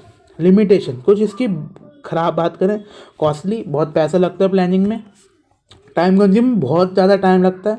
अजम्पशन, जो हम अजम्पशन लेते हैं ना वो फेल भी हो सकते हैं। ज़रूरी नहीं है कि डॉलर 90 से 100 ही हो अगले साल 2 साल में। हमने तो यही सोचा था, लेकिन हो सकता है 90 से वो 80 भी हो जाए। तो फ्यूचर तो अनसर्टेन है, तो ये अजम्पशन फेल हो जाती हैं। डज नॉट गारंटी सक्सेस, ज़रूरी नहीं है कि सक्सेस ही मिल जाए। हम प्लान बना लेते हो, प्लान तो हम भी बनाते हैं 90 में से 90 नंबर लाने के, लेकिन ज़रूरी थोड़ी है यही आएंगे। प्लानिंग तो अनसर्टेन है, ऐसा थोड़ी प्लान बनाने से हमेशा गारंटी मिल जाएगी। रिजिड, प्लानिंग से बहुत ज़्यादा हमें रिजिड हो जाते हैं, फिक्स हो जाते हैं, हमने जो प्लान बनाया है वही फिक्स हो जाते हैं, और फ्लेक्सिबिलिटी कम होती है। प्लानिंग का प्रोसेस की बात करें कि हमें प्लानिंग कैसे कैसे करनी है। देखो प्रोसेस जो है आपको स्टेप बाय स्टेप लर्न करने पड़ेंगे, इसमें आप आगे पीछे नहीं कर सकते। ये जो प्रोसेस होते हैं ये फिक्स रहते हैं, और इनमें कुछ भी ऐसे ऊपर नीचे आगे पीछे नहीं कर सकते आप। जो लाइन बाय लाइन है ना, वही लाइन बाय लाइन आपको पढ़ने पड़ेंगे। सबसे पहला स्टेप जो है वो हमारे पास आता है सेटिंग ऑब्जेक्टिव। प्लानिंग का जो सबसे बड़ा पहला स्टेप है उसके अंदर होता है सेटिंग ऑब्जेक्टिव। हमें ऑब्जेक्टिव को सेट करना है कि हमें कहाँ पहुँचना था। जैसे कंपनी का ऑब्जेक्टिव है 100 करोड़ की सेल करना, तो ये क्या हो गया, सेटिंग द ऑब्जेक्टिव। दूसरा, डेवलपिंग प्रेमिसेस। डेवलपिंग प्रेमिसेस का मतलब क्या होता है, हम कुछ फ्यूचर असम्पशंस बनाते हैं अबाउट फ्यूचर कंडीशंस। हम इसमें फ्यूचर के बारे में कुछ सर्टन असम्पशंस लेके चलते हैं, इसको हम कहते हैं डेवलपिंग प्रेमिसेस। जैसे कि हम फ्यूचर में कुछ क्या चीज़ों में बदलाव हो सकता है, जैसे मैंने आपको डॉलर का एग्जांपल दिया था, ऐसे हम कुछ असम्पशंस लेके चलते हैं, उसको हम कहते हैं डेवलपिंग प्रेमिसेस। सबसे पहले गोल को सेट करना, फिर कुछ फ्यूचर में कैसे कैसे हो सकता है वो लेना, आइडेंटिफाई ऑल्टरनेटिव्स। हमें जो 100 करोड़ की सेल करनी है वो मैं कैसे कर सकता हूँ, 50 करोड़ भारत में, 50 करोड़ बाहर, ये एक हो गया। दूसरा प्लान हो गया 100 करोड़ की सेल करनी है 70 करोड़ भारत में, 30 करोड़ बाहर, ये एक प्लान हो गया। तीसरा प्लान हो गया 100 करोड़ की सेल करनी है 100 की 100 इंडिया में। चौथा हो गया 100 करोड़ की 100 की 100 बाहर। तो हमारे पास बहुत तरीके के ऑल्टरनेटिव्स बन के आ जाते हैं। इवेलुएटिंग ऑल्टरनेटिव्स, हम देखते हैं हर जो ऑल्टरनेटिव था हमने जो अभी देखा उसके एडवांटेजेस, उसके फ़ायदे और उसके नुकसान क्या हैं। फिर सबसे बेस्ट जो हमको ऑल्टरनेटिव लगता है वो हम सेलेक्ट कर लेंगे। फिर इम्प्लीमेंटिंग द प्लान, अब जो भी हमने प्लान बनाया था उसको हम इम्प्लीमेंट कर देंगे। और फॉलोअप एंड रिव्यू, अब हमने जो प्लान बनाया हमें उसे फॉलो करते रहना है कि हमने जो प्लान बनाया था वो अचीव हो भी रहा है कि नहीं हो रहा है, तो हमें उससे फॉलो करते रहना है और उसमें कोई भी चेंजेस करते रहना है। जैसे कि 100 करोड़ में 50-50 मैंने माना था, लेकिन अब मैंने माना है कि अब जो वो फॉरेन पॉलिसीज़ हैं वो हार्ड होती जा रही है, तो मैं एक काम करता हूँ 100 में 60 और 40 कर लेता हूँ। थोड़े बहुत चेंजेस तो चलते हैं हमारा जो प्लान है। तो following up and review, making changes and checking the performance, कि मैंने जो प्लान बनाया था वो हो भी रहा है कि नहीं हो रहा है, और नहीं हो रहा तो थोड़े बहुत चेंजेस करना। Rational decision making, rational decision making का मतलब अच्छे से सोच विचार करना और अच्छे से बेस्ट ऑल्टरनेटिव को चूज करना, उसमें जो हमारी थिंकिंग लगता है उसको हम कहेंगे रैशनल डिसीजन मेकिंग। इसके अंदर कुछ स्टेप्स होते हैं। सबसे पहला स्टेप क्या है, आइडेंटिफाइंग द प्रॉब्लम।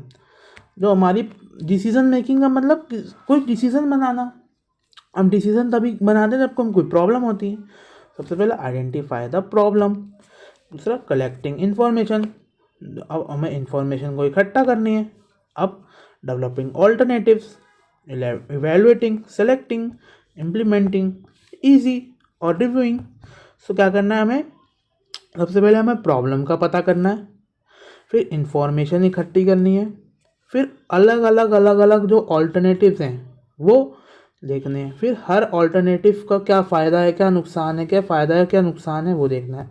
फिर जो सबसे बेस्ट वाला लग रहा है वो वाला हमें चूज़ कर लेना है। फिर ये जो बेस्ट वाला चूज़ है इसको अपने बिजनेस में इम्प्लीमेंट कर लेना है।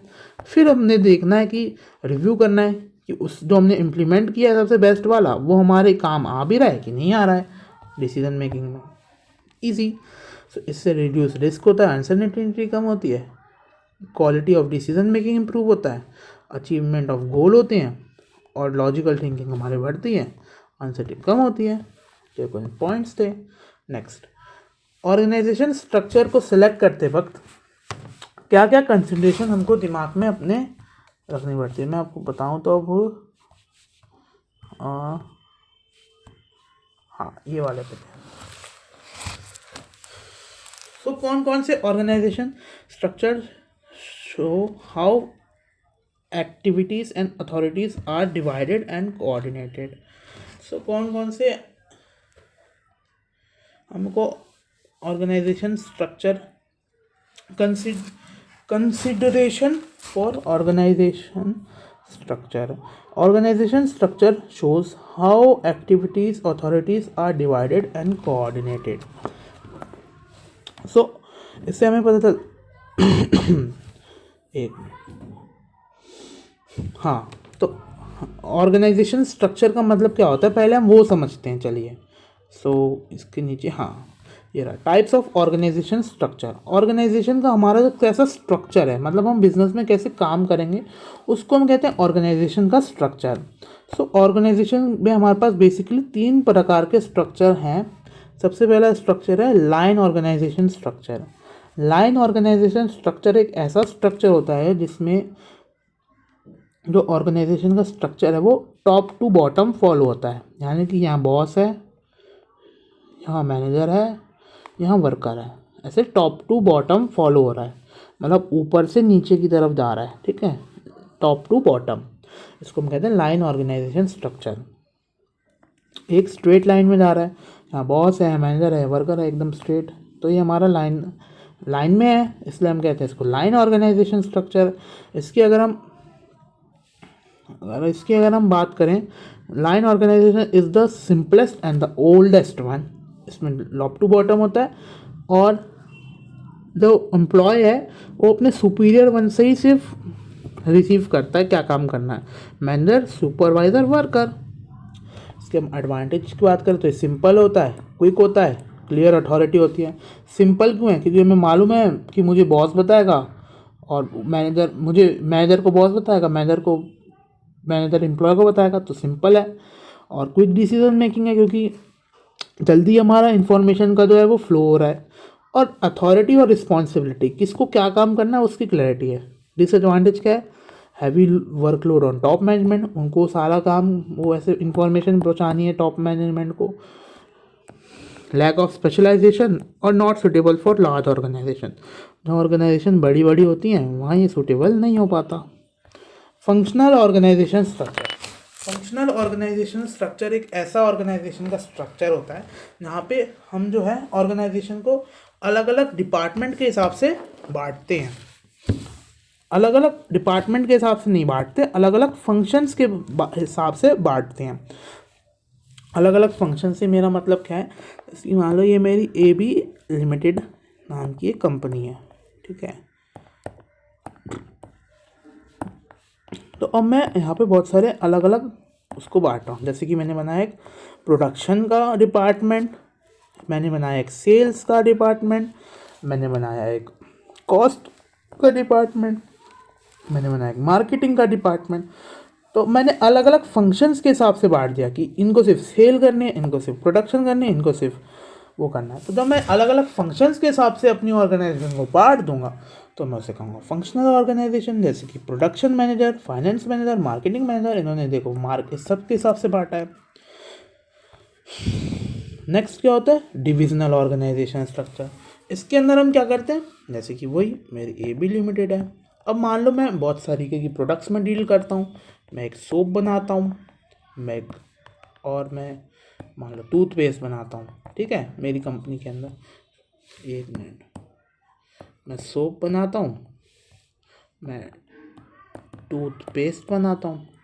सो अब इसके अंदर भी मैंने अलग अलग कर दिया, प्रोडक्शन का अलग, सेल्स का अलग, कॉस्ट का अलग, प्रोडक्शन का अलग, सेल्स का अलग, कॉस्ट का अलग। तो जब और ये दोनों किसके अंदर है? AB लिमिटेड के अंदर। सो जब मैं ऐसे कर देता हूँ तो ये क्या हो जाएगा मेरा, इसमें मैंने किसके हिसाब से बांट दिया? प्रोडक्ट के हिसाब से। तो मैं इसको क्या बोलता हूँ? Divisional organization structure. डिवीज़न कर दिया मैंने ऑर्गेनाइजेशन का प्रोडक्ट के बेसिस पे, सोप के, टूथपेस्ट के बेसिस में। तो या तो आप इसको डिविजनल भी बोल सकते हैं या तो आप इसे प्रोडक्ट भी बोल सकते हैं, दोनों तरीके से आप इन्हें बोल सकते हैं। तो जब मैं प्रोडक्ट के बेसिस पे अपने माल को बांट दूंगा तो हो जाएगा प्रोडक्ट स्ट्रक्चर, और जब मैं उन्हें फंक्शंस के बेसिस पे बांट दूंगा तो वो फंक्शनल हो जाएगा। इसके एडवांटेजेस क्या है? Specialization, efficiency, expert guidance. Disadvantage क्या है? डिसीजन में डिले है, कन्फ्यूज़न होती है और पुअर कोऑर्डिनेशन हो जाता है। वही सिंपल सी बातें हैं, है ना। अब मैं डिवीज़न में जो है वो एक तो ये भी बांट सकता हूँ, एक में north division, south division, export division, ऐसे भी बांट सकता हूँ। इसके एडवांटेज और डिसएडवांटेज आपको लर्न करने हैं। अब हम वापस यहाँ आते हैं, कौन कौन से फैक्टर हमको कंसिडर करने चाहिए ऑर्गेनाइजेशन स्ट्रक्चर को चूज़ करते वक्त। सो साइज़ ऑफ द ऑर्गेनाइजेशन, अगर मेरे लार्ज साइज़ है तो मुझे कौन सा लेना चाहिए? टेक्नोलॉजी कैसे यूज़ कर रहा हूँ मैं अपनी ऑर्गेनाइजेशन में? कॉस्ट क्या है, कॉस्ट कितनी मेरे को चाहिए? एनवायरनमेंट कैसा चाहिए? और ऑब्जेक्टिव क्या है? नेचर क्या है? मैनेजमेंट की थिंकिंग क्या है? सो ये सब हमको कुछ फीचर्स हैं वो हमको लेके चलने पड़ते हैं। नेक्स्ट हमारे पास क्या है?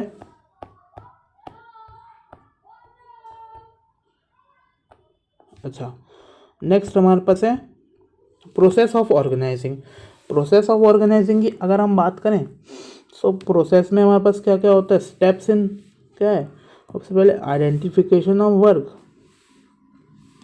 प्रोसेस प्रोसेस वही आपको same step to step learn करने होते हैं। अब से इसमें हमें एक ट्रिक है IDAE, इसको लर्न करने की। सबसे पहले क्या होता है, आइडेंटिफिकेशन ऑफ द एक्टिविटीज़। हमें कौन कौन से एक्टिविटीज़ को करना है उसको हम आइडेंटिफाई करते हैं और हम उसको डिवाइड कर देते हैं टास्क को अलग अलग। फिर जो हमने टास्क को अलग अलग बांटा है, जो सिमिलर नेचर के टास्क हैं उनको हम एक ग्रुप में बना देते हैं। So next is grouping of activities. Third is what, assignment of duties. अब हमने जो ग्रुप बनाया है उसमें हम लोगों को उनको उतना काम दे देते हैं कि आपका आपका क्या ड्यूटी है। डेलीगेशन ऑफ द अथॉरिटी, ये नहीं होना चाहिए था, सॉरी ये गलत पॉइंट आ गया, ये यहाँ नहीं होना चाहिए, डेलीगेशन नहीं होगा। उसके बाद इस्टेब्लिशिंग रिपोर्टिंग रिलेशनशिप, मतलब कि आप को किसको रिपोर्ट करना है, आप जो काम कर रहे हैं वो आप किसको रिपोर्ट करेंगे, तो ये रिपोर्टिंग रिलेशनशिप भी हम बना देते हैं ऑर्गेनाइजिंग के अंदर। सो ये कुछ स्टेप्स थे हमारे 4। इंपॉर्टेंस ऑफ ऑर्गेनाइजिंग क्या होता है, 1 मिनट, ये वाला क्वेश्चन ना नीचे वापस आएगा, हाँ ये रहा, यस ये रहा। ऑर्गेनाइजिंग का मतलब क्या होता है, organizing means arranging work, people, resources so that work is done smoothly. Organizing का मतलब क्या होता है कि हम लोगों को, रिसोर्सेज को अच्छे से अरेंज कर पाए ताकि हमारा जो गोल है वो अच्छे से पूरा हो पाए। इसके अंदर क्या होता है, वर्क को डिवाइड करना होता है टास्क में, लोगों को उनकी ड्यूटी देनी होती है, अथॉरिटी रिस्पॉन्सिबिलिटी फिक्स करते हैं हम, डिपार्टमेंट्स जो हैं वो क्रिएट करते हैं, कोऑर्डिनेशन करते हैं एम्प्लॉयज़ के अंदर, और help in efficient use of resources. Advantage क्या है, कन्फ्यूज़न कम होता है, एफिशिएंसी और टीम वर्क बढ़ता है। नेक्स्ट लास्ट चैप्टर हमारे पास आ चुका है 18 नंबर का, मैस्लो। ये थोड़ा हमारा लर्निंग ज़्यादा रहेगा और अंडरस्टैंडिंग ज़्यादा वाला चैप्टर है और थोड़ा सा आपको हार्ड लग सकता है, इसका नाम है बस, ठीक है। चलिए कुछ हमारे पास 7-8 क्वेश्चन है, फटाफट से इनको भी हम वाइंड अप करते हैं, ठीक है, ज़्यादा टाइम नहीं लेंगे हम। चलिए शुरू करते हैं अब हम चैप्टर नंबर 4 के साथ, Maslow need hierarchy theory. So meaning of Maslow theory, Maslow said that human needs are arrange in form of hierarchy. Maslow एक बंदा था जो बोलता था कि ह्यूमन की जो नीड है वो स्टेप बाय स्टेप फॉलो होती है, जब लोअर लेवल की नीड पूरी हो जाती है उसके बाद ही उसकी हायर लेवल की नीड इम्पॉर्टेंट बनती है। जैसे कि अगर एक भूखा इंसान है तो वो फूड के बारे में सोचेगा, ना कि रिस्पेक्ट और सक्सेस। आप खुद ही बताओ, आप एक भिखारी से वो क्या रिस्पेक्ट मांगेगा कि फूड मांगेगा, आप खुद ही सोचो, तो वो फूड की तरफ आकर्षित होगा। तो मैस्लो नीड हायरार्की की थ्योरी बोलती है कि हम अपने एम्प्लॉयज़ को कैसे कैसे मोटिवेट कर सकते हैं, ये उसकी थ्योरी है। तो सबसे पहले हमारे पास इसमें 5 लेवल्स होते हैं नीड्स की। नीड्स मतलब एक एम्प्लॉय की नीड क्या है, फिजियोलॉजिकल नीड मतलब बेसिक नीड, एक एम्प्लॉय की बेसिक नीड क्या है, मतलब इसमें हमें एम्प्लॉय को मोटिवेट करना है।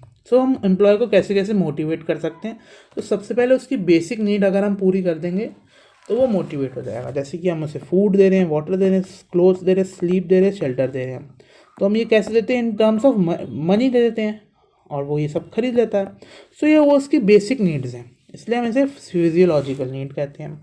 ये बहुत ही ज़्यादा सर्वाइवल के नेसेसरी होती है। सेफ्टी नीड, अब उसको ये सब पूरी हो चुकी हैं तो अब हम उसको मोटिवेट करना चाहते हैं तो अब हम उसे सेफ्टी नीड देंगे। सेफ्टी नीड का मतलब जॉब की सिक्योरिटी है उसके पास, हेल्थ इंश्योरेंस है, सेफ वर्किंग कंडीशन है। और जब सेफ्टी नीड पूरी हो गई तो सोशल नीड, यानी कि love and belonging, friendship, family, belonging and team work. अब जब ये पूरी होंगी तो उसे मोटिवेशन मिलेगी। अब जब उसकी ये वाली नीड्स भी पूरी हो जाएंगी तो अब उसको इससे मोटिवेशन नहीं मिलेगी, अब उसे चाहिए एस्टीम नीड्स। एस्टीम नीड्स का मतलब रिस्पेक्ट, रिकॉग्निशन कि यास मैं कुछ हूँ, मैं कोई बड़ा आदमी हूँ, स्टेटस, सेल्फ कॉन्फिडेंस। फिर ये वाली नीड्स भी पूरी हो जाएंगी तो आ जाएगा वो सेल्फ एक्चुअलाइजेशन पे। सेल्फ एक्चुअलाइजेशन का मतलब है जो भी उसका पोटेंशियल था, जो भी उसकी पर्सनल ग्रोथ थी, जो भी उसका मैक्सिमम क्रिएटिविटी थी, वो अचीव कर चुका है। जैसे कि एक सोल्जर जो है वो देश के लिए गोली खाने को मरता है, तैयार है, तो अगर वो गोली खा लेता है तो उसकी सेल्फ एक्चुअलाइजेशन नीड पूरी हो जाती है। फीचर्स क्या क्या है इसके? नीड ये जो है टॉप बॉटम टू टॉप जाती है ना। पहले उसकी फिजियोलॉजिकल नीड पूरी करो, फिर उसकी सेफ्टी नीड पूरी, ऐसे करके उसकी टॉप की नीड पूरी होगी। Unsatisfied need, motivated behaviour. जो अनसेटिस्फाइड नीड है उससे उसको मोटिवेशन मिलती है।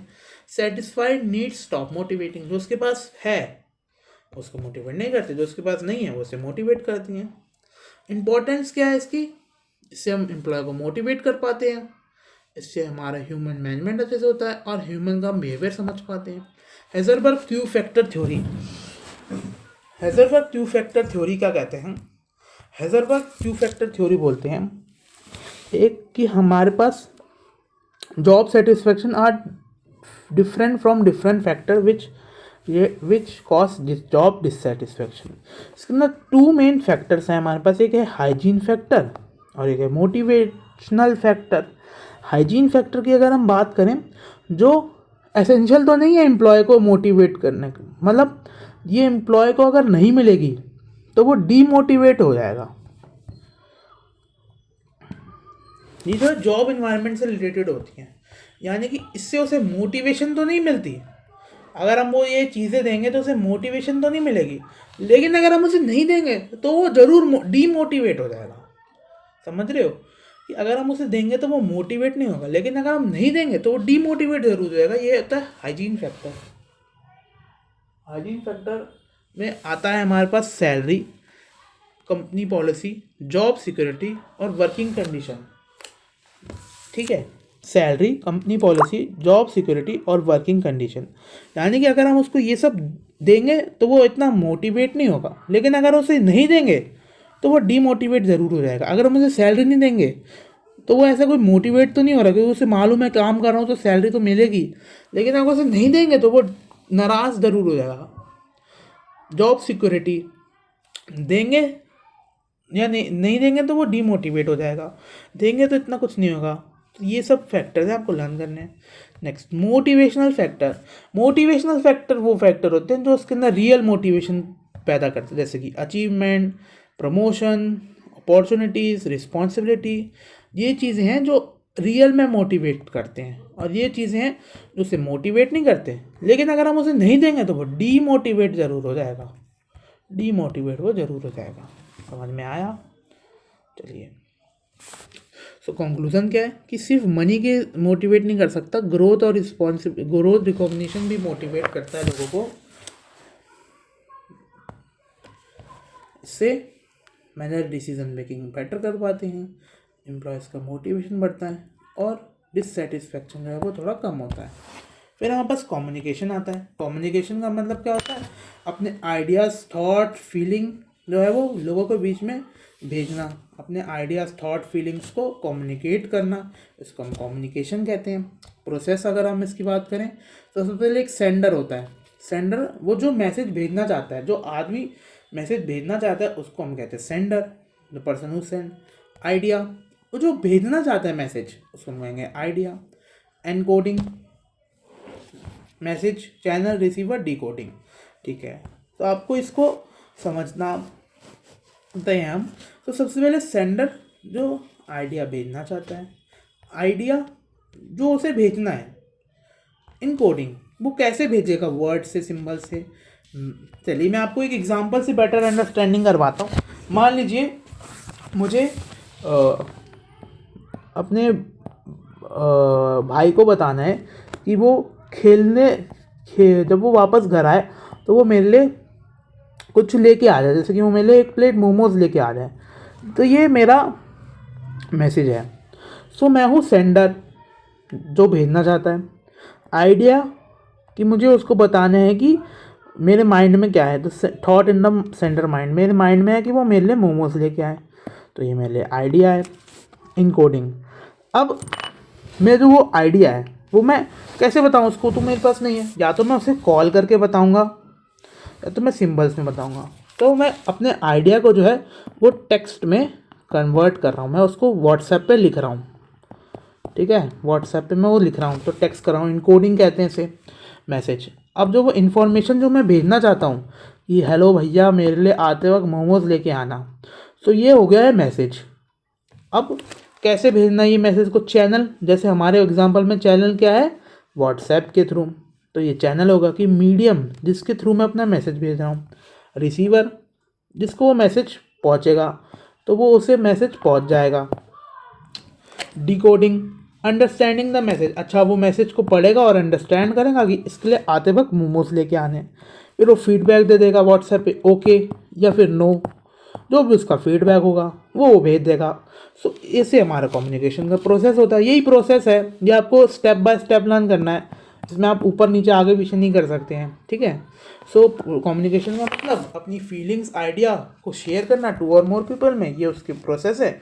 इंपॉर्टेंस क्या होता है इससे, help in smooth working of the organization, improve coordination, misunderstanding को कम करता है, डिसीजन मेकिंग को बेटर करता है और गुड रिलेशंस बनाता है। अगर हम कम्युनिकेशन का मतलब बातचीत, यार बातचीत के एडवांटेजेस और एडवांटेज भी आपको कोई लर्न करने की बात है क्या, ये तो आप खुद बना के भी लिख सकते हैं।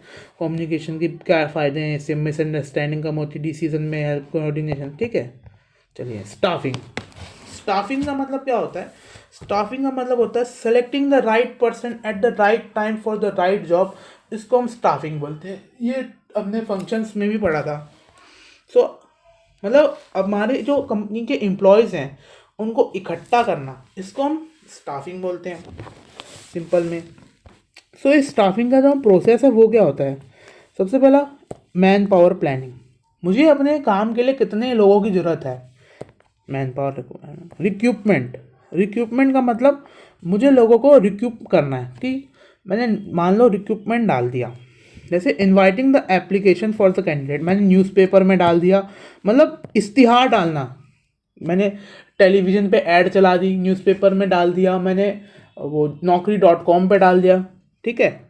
मैन पावर प्लानिंग का मतलब कितने लोगों की ज़रूरत है, रिक्रूटमेंट का मतलब लोगों को इकट्ठा करना, अलग अलग जगहों पे मैंने इनवाइटिंग कर रहा हूँ उनको, सेलेक्टिंग, अब जो बेस्ट कैंडिडेट है उसको मैंने सेलेक्ट कर लिया, प्लेसमेंट, उसका जो भी काम है उसको मैंने बता दिया, ट्रेनिंग एंड डेवलपमेंट, उसकी ट्रेनिंग कराना, उसकी स्किल को, उसकी नॉलेज को बढ़ाना, जैसे कि मैंने उसको एक्सेल टैली के लिए रखा है तो मैं उसको टैली की इन्फॉर्मेशन बता रहा हूँ कि कैसे यूज़ करना है, प्रमोशन एंड ट्रांसफ़र, लास्ट में हम उसका career growth of the employee को प्रमोट कर देंगे, उसका ट्रांसफ़र हो जाएगा।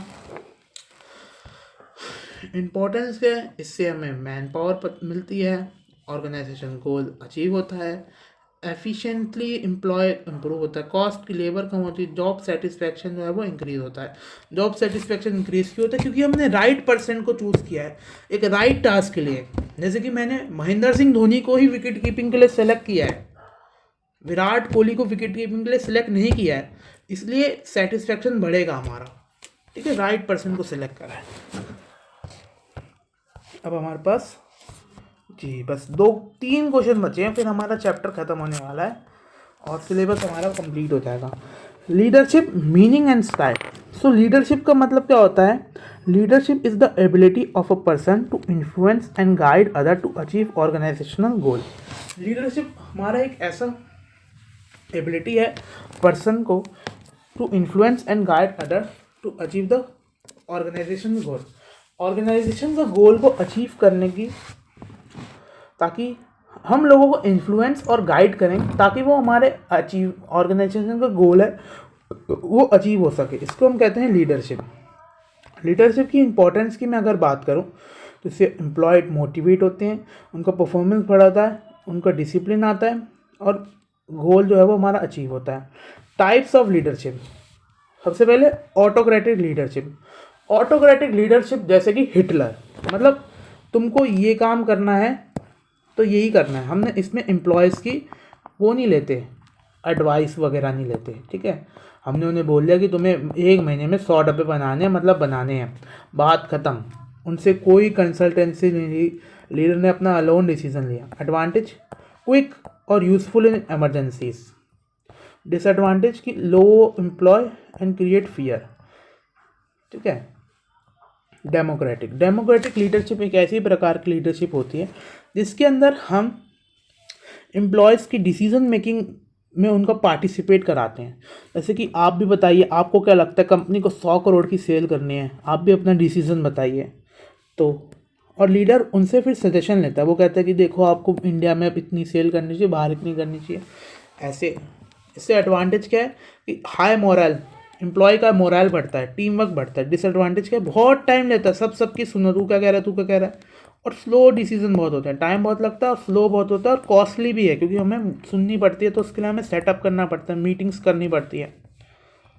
Lesson free leadership, lesson free leadership एक ऐसी प्रकार की लीडर होती है जिसमें एम्प्लॉय जो उनका लीडर है वो बोलता है कि मैं तो जा रहा हूँ, तुम अपने हिसाब से कर लो, तुम्हें जो ज़रूरत है, जब इमरजेंसी पड़े तभी मुझे बताना, ठीक है, जब इमरजेंसी हो तभी मुझे बोलना, वरना तुम अपने हिसाब से देख लो, ये गोल है, ये गोल तुम्हें पूरा करना है, मैं जा रहा हूँ, अगर कोई ज़रूरत पड़े तो बुला लेना। तो employees are full freedom, leaders give minimum guidance. Advantage क्या है, इससे क्रिएटिविटी बढ़ती है और suitable for skilled workers, creativity बढ़ती है और स्किल्ड वर्कर्स के लिए सही है। लैक ऑफ कंट्रोल और पुअर डिसिप्लिन हो सकता है यहाँ पे। प्रोसेस ऑफ कंट्रोलिंग, कंट्रोलिंग का मतलब हमने देखा था कि चेक करना कि हमारे जो गोल है ऑर्गेनाइजेशन की वो अचीव हो भी रहे हैं कि नहीं हो रहे हैं। सबसे पहले स्टेप क्या होता है, स्टैंडर्ड्स ऑफ परफॉर्मेंस सेट करना, जैसे कि 100 करोड़ की सेल करने, ये हमारा स्टैंडर्ड है। The company goal company want to achieve, measuring the actual performance, actually हमने कितने करी, 80 करोड़ की, ठीक है। Comparing the actual with standard, 100 की करनी थी, 80 की करी, ठीक है, कंपेयर हो गया। नेक्स्ट फाइंडिंग डेविएशन, ओ 100 की करनी थी, 80 की हुई है, वो 20 का डेविएशन हो गया, 20 की कमी हो गई। Identifying the reason for the deviation, वो 100 की करनी थी, 80 की हुई है, 20 का डेविएशन है, डेविएशन क्यों आया, इसका रीज़न आइडेंटिफाई करना। टेकिंग करेक्टिव डिसीजन, अब ये 20 का क्यों आया, अब इसके लिए हमको करेक्टिव डिसीजन लेने हैं कि अगली बार से हमारा जो 20 का है ये ना आए और हमारी 100 का टारगेट है तो 100 पूरा हो। तो corrective decision, taking corrective decision मतलब करेक्ट करने की डिसीजन लेना। लास्ट क्वेश्चन, जी हाँ, चैप्टर खत्म वो सिलेबस खत्म होने वाला है हमारा। Technique of control, meaning, technique of control are method use by manager to check performance and correct mistakes. मतलब मैनेजर क्या करते हैं, check the performance and correct the mistakes, मतलब परफॉर्मेंस को चेक करना और मिस्टेक्स को करेक्ट करना टेक्निक ऑफ कंट्रोल के अंदर आता है। इसके अंदर होता है budget, standard costing, break even, statistical report, personal observation and internal audit and report, ठीक है। बजटरी कंट्रोल का मतलब क्या होता है, एक्चुअल बजट और प्लान बजट, इनसे बजट कंट्रोल करना। स्टैंडर्ड कंट्रोल कॉस्टिंग का मतलब स्टैंडर्ड कॉस्ट और एक्चुअल कॉस्ट से कंट्रोल करना, जब हमने कॉस्ट सोची थी और जो एक्चुअल है उससे करना। Break even analysis, break even point एक ऐसा पॉइंट होता है जहाँ पे हमें उसके नीचे लॉस होता है, उसके ऊपर प्रॉफिट होते हैं, और इस पॉइंट पे हमें ना प्रॉफिट हो रहे होते हैं ना लॉस हो रहे होते हैं। स्टैटिस्टिकल रिपोर्ट्स, अलग अलग यूजिंग चार्ट्स, डाटा, ग्राफ्स, ठीक है। Personal observation of the manager, manager जो है वो खुद ऑब्जर्व कर रहा है अपनी पर्सनल, अच्छा इसने ऐसा काम किया, अच्छा ओके, ऐसे सब करना। इंटरनल ऑडिट और रिपोर्ट्स, रिपोर्ट्स करना और ऑडिट का मतलब ऑडिट चेकिंग करना, रिपोर्ट्स बनवाना। तो हाँ, इसी के साथ आपका जो सिलेबस है वो पूरा होता है। So thank you so much.